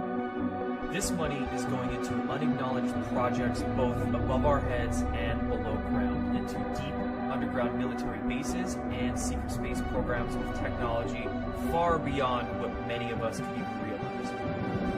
Our black budget, for instance, garners $1.023 trillion every 2 years. It's over $500 billion a year. Right now, there are 131 active deep underground military bases in the United States. There's 1,477 of them worldwide. Each one has an average cost of 17 to 19 billion dollars. Each one is built in the site. It used to be it'd take a year to 2 years to build each one, and now they're capable of building a couple of them a year. With sophisticated methods. Area 51 is only one base, one of the 131 bases. Of these 131 bases, I call Area 51 a mega base. It's got more than one base in it. It's Tonopah Test Range, Area 51, S2, S4, Groom Lake, and a host of others. Now, these mega bases are gobbling up our gross national product. Right now we're spending 28% of the gross national product on building underground bases solely. China has built 50 different ghost cities that collectively are built to hold an estimated 64 million inhabitants. Apartment buildings, the roads, all of the infrastructure, all the plumbing, all the electrical, everything you need for a city, and there's nobody there. 50 cities, 64 million people. Now remember, China's gross domestic product is $11.2 trillion. They're not even spending a majority of their gross domestic product on these ghost cities, and yet they have the money to do it. It's only cost them a few $1 trillion. So once you start thinking about it that way, you start to see how much money $1,000 billion really is. $1 billion is a lot. If you're a billionaire, you can do anything you want. $1,000 billion is a sum of money that just gets dropped out there with this word trillion, but we're not really thinking about how it literally can build an entire civilization. The articles on China's ghost cities refer to it as China's multi-billion-dollar debt, not a debt in the trillions. In fact, in 2016, one estimate that I saw showed that the total estimated debt that China has gone into to build these ghost cities is only $2.5 trillion. Now that's 50 different cities that hold 64 million people, just because they think that as they continue to have a population boom, that they need to have a place where these people can eventually go. But literally nobody is there right now. So imagine what that means when you start tossing around a figure of the too big to fail banks needing a bailout that, according to Senator Ron Paul, was $29 trillion. You're talking about over 10 times the amount of money that China needed to build 50 different ghost cities that can hold millions and millions and millions of people. So then the question is, where did all this money go? The total amount of money in the world in the 2008 year of the collapse, the gross world product, or GWP, was only $60 trillion. So the theft of $29 trillion from the printed out of hot air US dollar is half of the wealth of the entire world. Try to wrap your head around this, because what I'm telling you is, from all the insiders I've been speaking to for the last 20 years, they are building civilizations. It's just not above ground where we see it on the surface of the planet. There is vast amounts of underground drilling. There are huge caverns, 20, 30 miles wide, that they've built out into gorgeous, elaborate cities, and they're building entire civilizations on planets and moons in our solar system. This is where the money is going. Well, I have a copy of the Inspector General Act here in front of me, and it says, among other things, that it's your responsibility to conduct and supervise audits and investigations relating to the programs and operations of your agency. That's correct. So I'm asking you if your agency has, in fact, according to Bloomberg, extended $9 trillion in credit, which, by the way, works out to $30,000 for every single man, woman, and child in this country. I'd like to know, if you're not responsible for investigating that, who is? At this point, we're conducting our lending facility project at a fairly high level and have not gotten to a specific level of detail to really be in a position to respond to your question. Have you conducted any investigation or auditing of the losses that the Federal Reserve has experienced on its lending since last September? We're still in the process of conducting that review. Until we actually, go out and gather the information, I'm not in a position to really respond to the specific question. So are you telling me that nobody at the Federal Reserve is keeping track on a regular basis of the losses that it incurs on what is now a $2 trillion portfolio?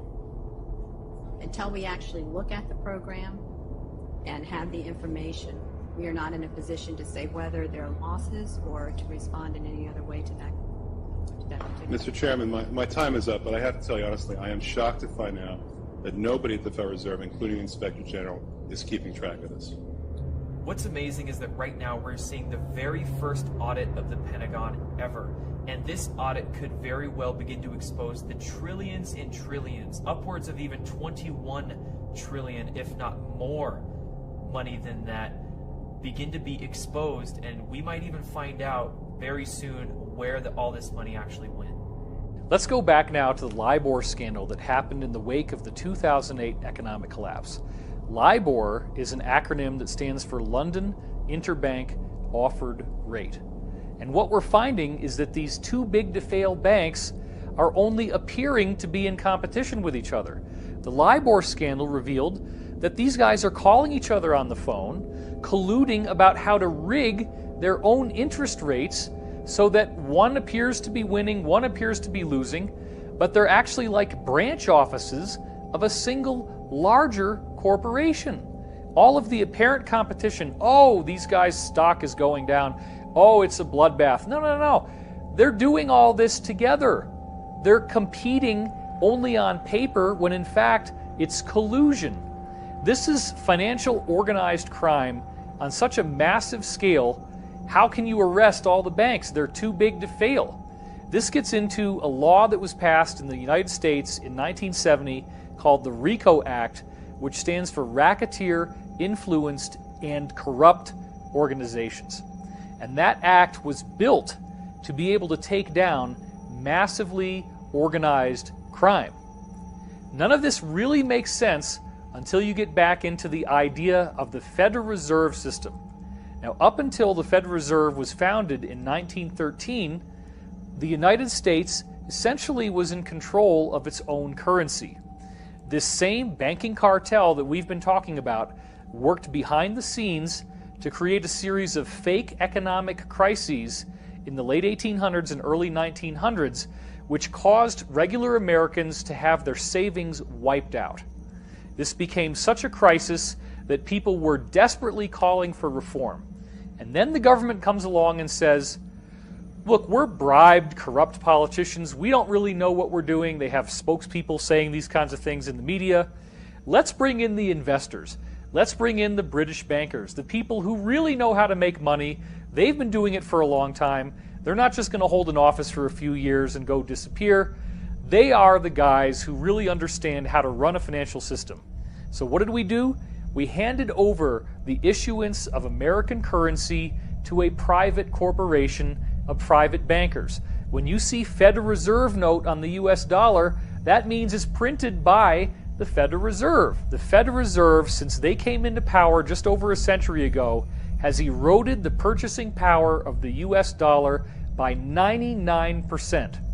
So what was really going on there? Do you think that these investors built up the equity of the United States, made us more profitable? It's exactly the opposite. We have been living in a prolonged economic depression. They just don't call it that because the metrics that we use to measure the economy are coming from a rigged system, just like we saw with LIBOR. Don't bother to look at the Dow Jones. Don't bother to look at the NASDAQ. That has nothing to do with the reality of everyone else and how hard it has become to earn a living. The complete wiping out of the middle class. You have rich and you have poor. And even among the rich, you then have super rich people where a concentrated small cluster of individuals have so much wealth that it could feed entire nations, entire peoples. So this is something that is an economic inequality that must be addressed, and the only way that we're ever really going to learn this is by a collective, massive understanding.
I say the elite powers in control, which is really the same as these central banking dynasties that are basically sitting over the nations.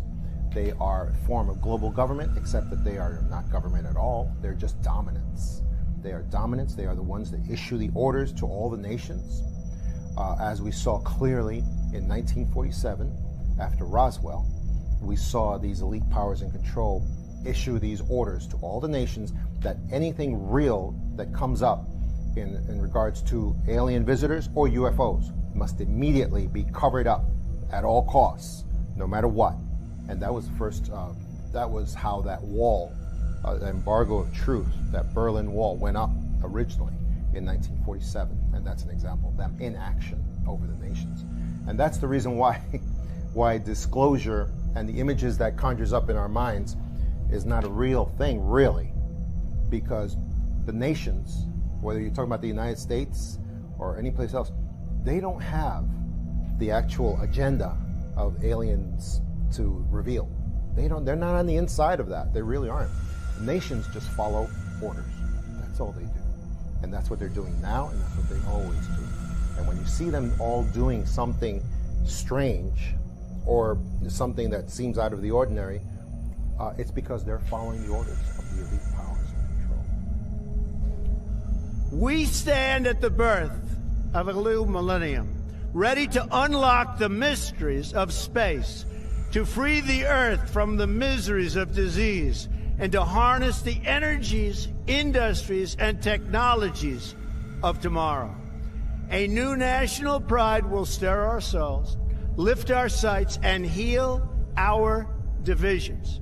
It's time to remember that old wisdom our soldiers will never forget, that whether we are black or brown or white, we all bleed the same red blood of patriots.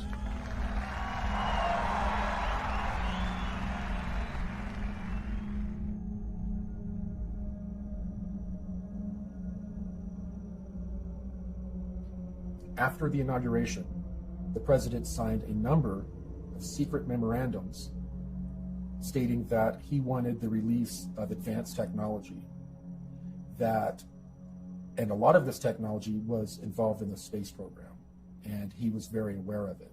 We know that President Trump is aware of advanced technologies because his uncle was the one who went in and cleared out the safe of Tesla after his death. So we're fairly sure that President Trump grew up bouncing on his uncle's knee, hearing stories of free energy. Aside from the Secret Space Program Alliance, we have a different alliance. It is made up of all of these countries that have been fighting against this cabal for 50 years or so. It is also made up of various military groups that have broken away from the cabal, such as elements of the United States military intelligence groups have broken away and have been participating with a lot of other breakaway groups in trying to overthrow the cabal who took over the United States back in the 1960s, around 1963.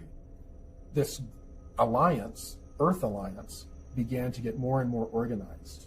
And they got organized to a point to where some of them approached some generals and told them that they wanted to do an open coup in the United States. These generals decided they would make one last ditch attempt to get rid of the cabal legally. And that's when they approached Trump, allegedly, to run for president and allow them to legally get the country back, basically.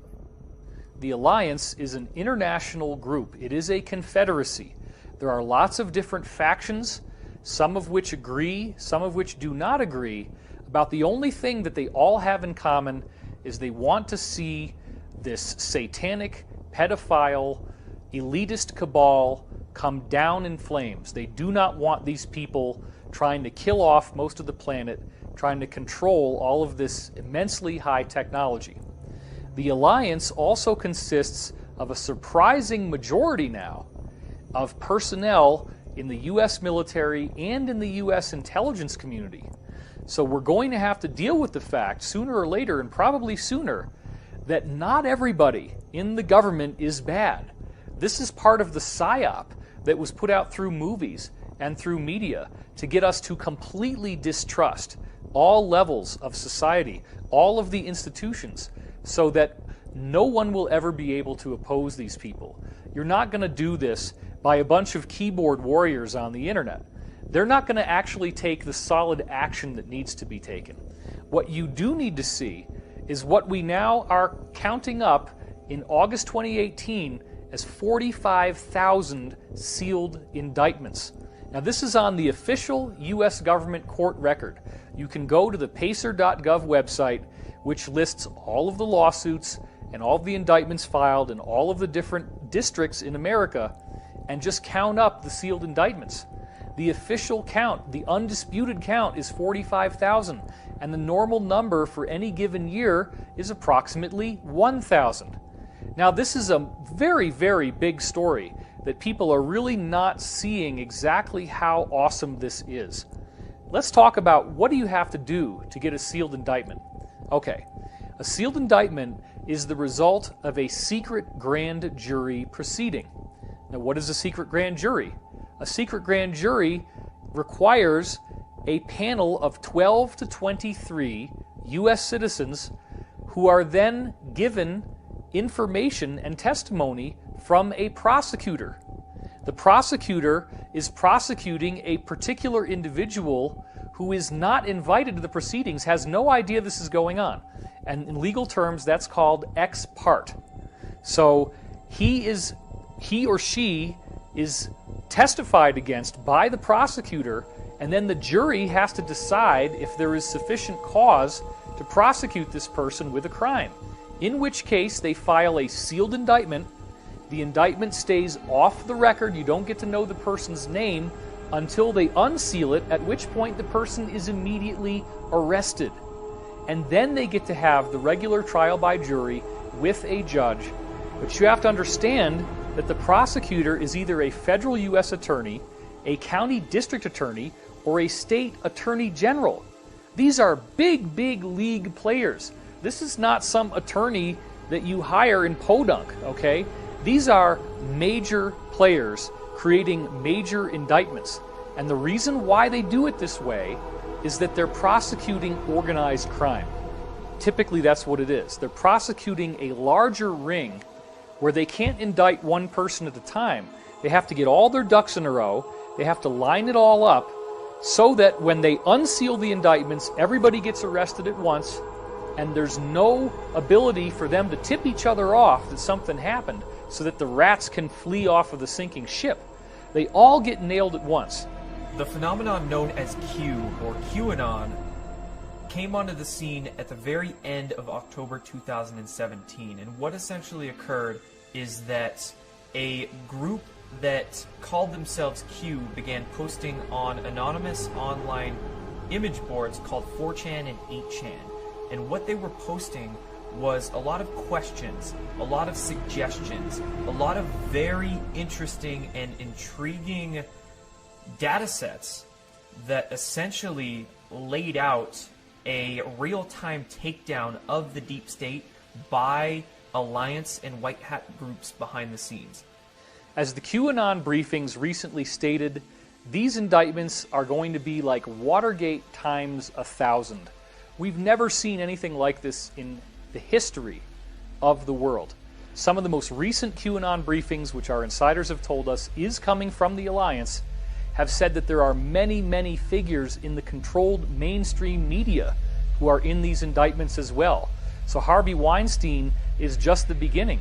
And isn't it interesting that when Harvey Weinstein was finally arrested, in his hand he had the biography of Elia Kazan, who was a guy in early Hollywood history who was brought in during the McCarthy investigations and sang like a songbird and ratted out many other people in Hollywood.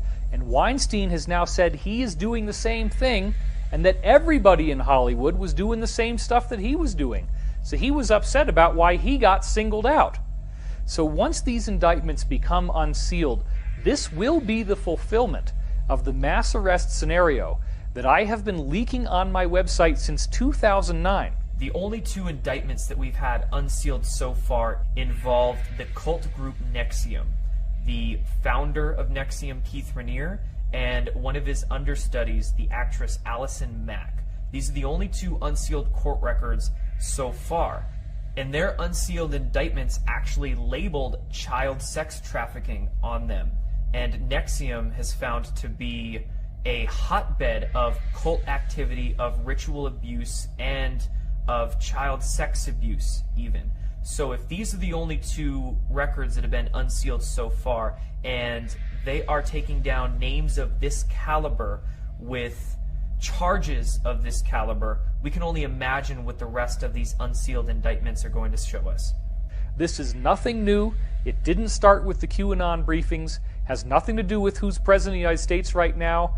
This is a decades-long effort in the making, and they have tried and tried and tried in various ways to get this to work. They've had consistent failures, and now they're being much more systematic and much more methodical. It's all going to be done legally. All of the indictments are totally bona fide, and it's just that once this finally happens, it will be something we have never seen before in all of American history. A true second American Revolution. One of the things I learned as an FBI agent is not that I learned to believe in conspiracies more. What I learned to know is when I am caught up in a river of deception and everybody else around me is being taken on the same current and we're all being taken in one direction, and suddenly one guy has to stick his head up and say, this isn't right. This is all wrong. We're all just being fed garbage and we're not being told the truth. Well, how is it that technology in today's age, our technology has moved forward by leaps and bounds in so many areas, yet we're still driving, the entire world is still driving automobiles that function essentially on the same technology that they have for 100 years. 100 years, and we're still using fossil fuels to fill up our gas tanks. How is that possible? That has not moved forward hardly one iota.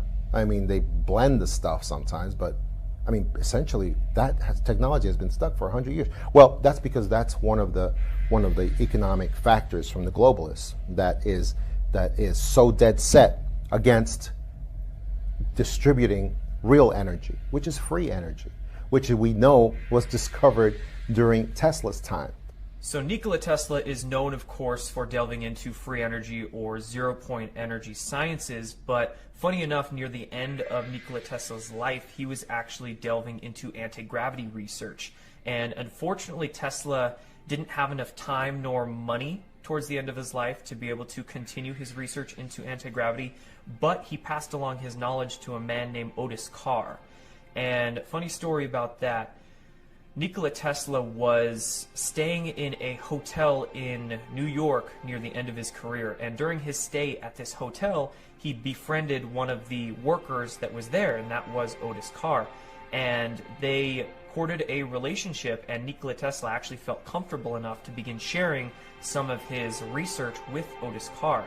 Now, Otis Carr then went, after Nikola Tesla's passing, to develop this research out a little bit more so, and Otis Carr actually developed what was called the OCT-X1, I believe, and it was actually a flying saucer craft that was piloted with the consciousness of the individual, and he did, supposedly, actual experiments that were successful in navigating both space and time with this craft. So we could say Otis Carr actually was the first person to develop begin to develop a civilian-based space program, but he was essentially run out of business and was not able to continue the work he was doing because the military-industrial complex suppressed his work.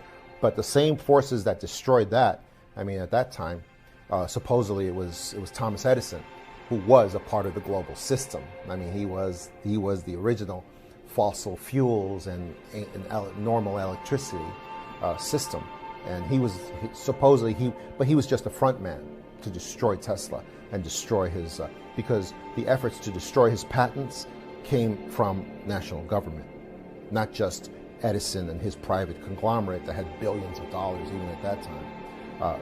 And the reason for that is why? Because this effort to repress free energy was coming from the elite powers in control, the ones that sit on top of everybody and tell everybody, we got to stop this. And what we're seeing today, of course, is that free energy is like a dam that they're sprouting leaks, and it's getting ready to burst forward because it is coming. It's coming really soon because it's been out there for so long. And I think we're getting to the point where it is going to come forward. And it's going to come forward maybe from several sources at the same time because the pressure has built up so much from so many different sources. So I think we are going to get it very soon. I was asked to give a paper at Vandenberg Air Force Base to the American Institute of Aeronautics and Astronautics. And their normal request would have been, tell us how you're trying to get new business using advanced technology. In other words, that was my job, to run 250 guys with different disciplines to try to get new business. But instead, I surprised them by saying, I want to give a talk called The Giant Discoveries of Future Science. And there was a moment of silence, and okay.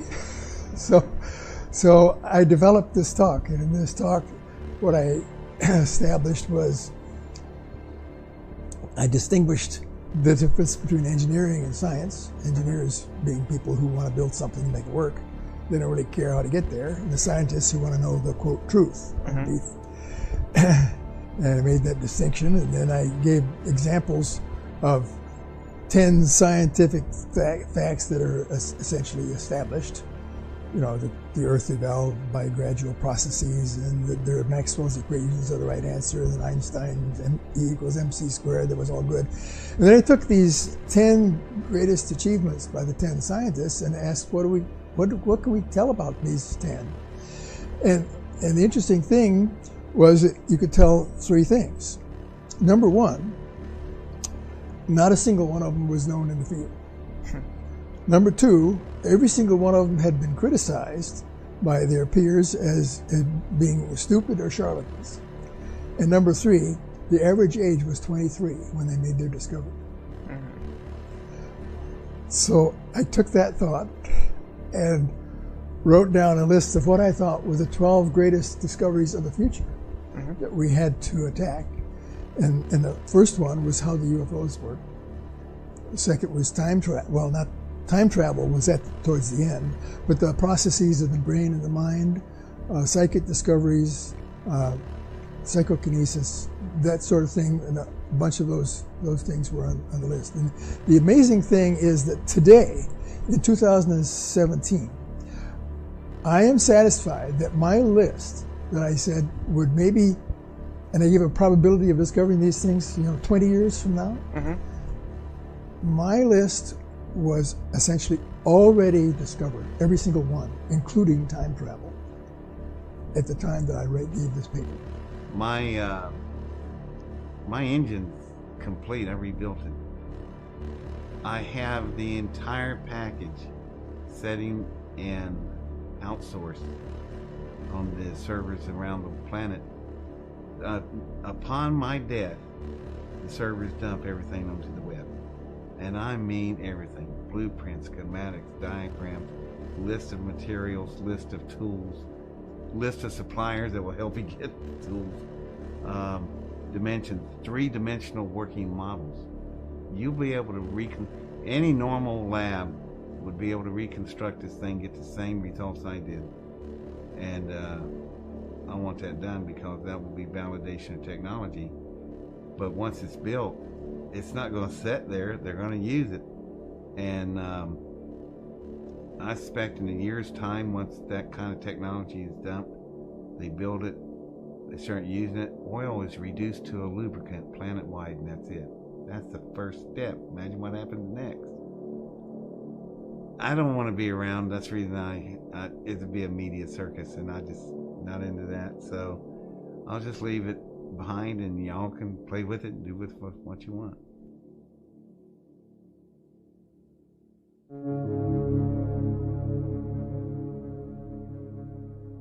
So how do we hear all of this information and not feel disempowered? How does it not feel hopeless? Well, I look back when I start to feel hopeless to the reports of legitimate ET contacts that have occurred in the 40s, 50s, and 60s. In all of those reports, the ETs asked 2 things: grow spiritually or expand your consciousness, and demand the release of suppressed technologies from your governments.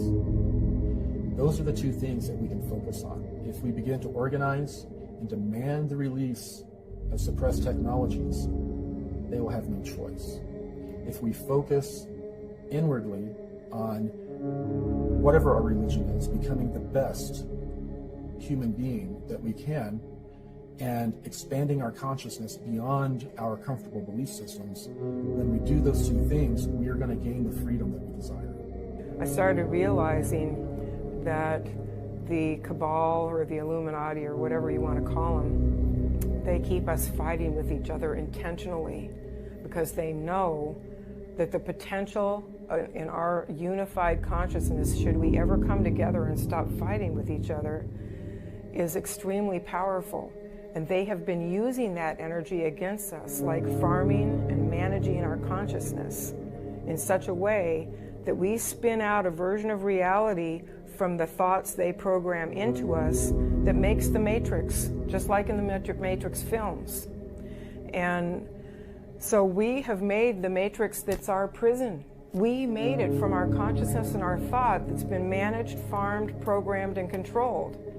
And if that's true, then we have the power within ourselves to come together and stop fighting with each other and remake the world. And emotion is key. We're not taught anything about how to deal with our emotions in this world. It's like a big black hole, and we just spurt emotional energy all over the place like an out-of-control garden hose. You know, would we waste money like that in most cases? Would we waste gasoline in our car that way? No. Well, we need to look at our emotional energy the same way, because that's the big key And we have powerful emotions as human beings, and that means a lot of emotional power. But the only way we can wield it is to come together and find our commonalities and build on those, and stop looking at our ideologies that might divide us and our beliefs that might divide us. We've got to come together. We've got to focus on the fact we're all human beings. We all have hearts and souls and conscience. And we need to look at what brings us together, and then we need to take the emotional energy of that love and connection and make that really, really powerful, and then release it intentionally in waves of consciousness, energy, and power that can remake this world and the matrix it's based on in ways that we want for ourselves, for our children, for our grandchildren, for all the animals in the environment. We can remake it just through the power of consciousness. We can get full disclosure just through the power of consciousness. But we can only wield this energy together, and we can only wield it with love for each other and the planet. We're at the early stages of this movement, and every movement, whether we're talking about the civil rights movement, the abolition movement, the women's rights movement, it's always, once it reaches a kind of like a critical mass, then the political changes happen. So this is a very, very compelling story. I do believe that it's time for all of us to take a stand. We cannot simply step back and allow all these things to happen. Even if we don't fully believe everything that the people in this movie and other insiders like them have been saying, it's worthy of our consideration. Can we really afford to be so ignorant as to turn our backs on this information? We don't have the time to sit around and argue about whether this information is true. The planet is dying. We have economic collapse. We have mass starvation. We have the largest mass extinction since the collapse of the dinosaurs. Our ecosphere is collapsing. We see the lack of water. We see ever-increasing global temperatures, and no one really is doing anything about it. The entrenched power structure stays the way it is. We're still burning fossil fuels. We're still not getting access to these amazing technologies. If we do get full disclosure, now the dam breaks. Now we're in a totally new reality, which very well could be the golden age that was promised to us in so many different ancient teachings and traditions. I do believe that in our lifetimes we will see the full disclosure of the so-called forbidden technology. We will become a truly galactic civilization, and we will do this with the cooperation of people in the military, people in the intelligence community, people who were working for the cabal and have decided to break away from all that, become insiders, and be the change that we want to see in the world. This film is an embodiment of that global movement. This film is the red pill that wakes you up to what's really going on in the world. They do not have the staff to fight us. The cabal is losing. We are on the winning side of history. We are moving forward step by step, and at some point this is all going to break open. So when we raise consciousness, when we come together as a group, when we create this initiative, when we define what we want, by having that be our state of mind, we are literally transforming this planet into the golden oasis that it was always supposed to be, and the breathtaking future that we have been hearing about from so many ancient traditions. Whether you want to call it ascension, the golden age, whatever it is, I do believe it's possible, and it is up to us to co-create this amazing reality. Power in defense of freedom is greater than power in behalf of tyranny and oppression, because power, real power, comes from our convictions, which produce uncompromising action. Every daring attempt to make a great change in existing conditions, every lofty vision of new possibilities for the human race, has been labeled utopian. Like it or not, everything is changing. The result will be the most wonderful experience in the history of humanity, or the most horrible enslavement that you can imagine. We must draw our strength from the very despair in which we have been forced to live. We were born with potential. We were born with goodness and trust. We were born with ideals and dreams. We were born with greatness. We are the universe in ecstatic motion, and it does not require many words to speak the truth. The ultimate end of all revolutionary social change is to establish the sanctity of human life, the right of every human on the planet to liberty and well-being. Do not allow yourself to get lost in the fear of change. Remember, the wound is the place where the light enters you. We are here to laugh at the odds and live our lives so well that death will tremble to take us.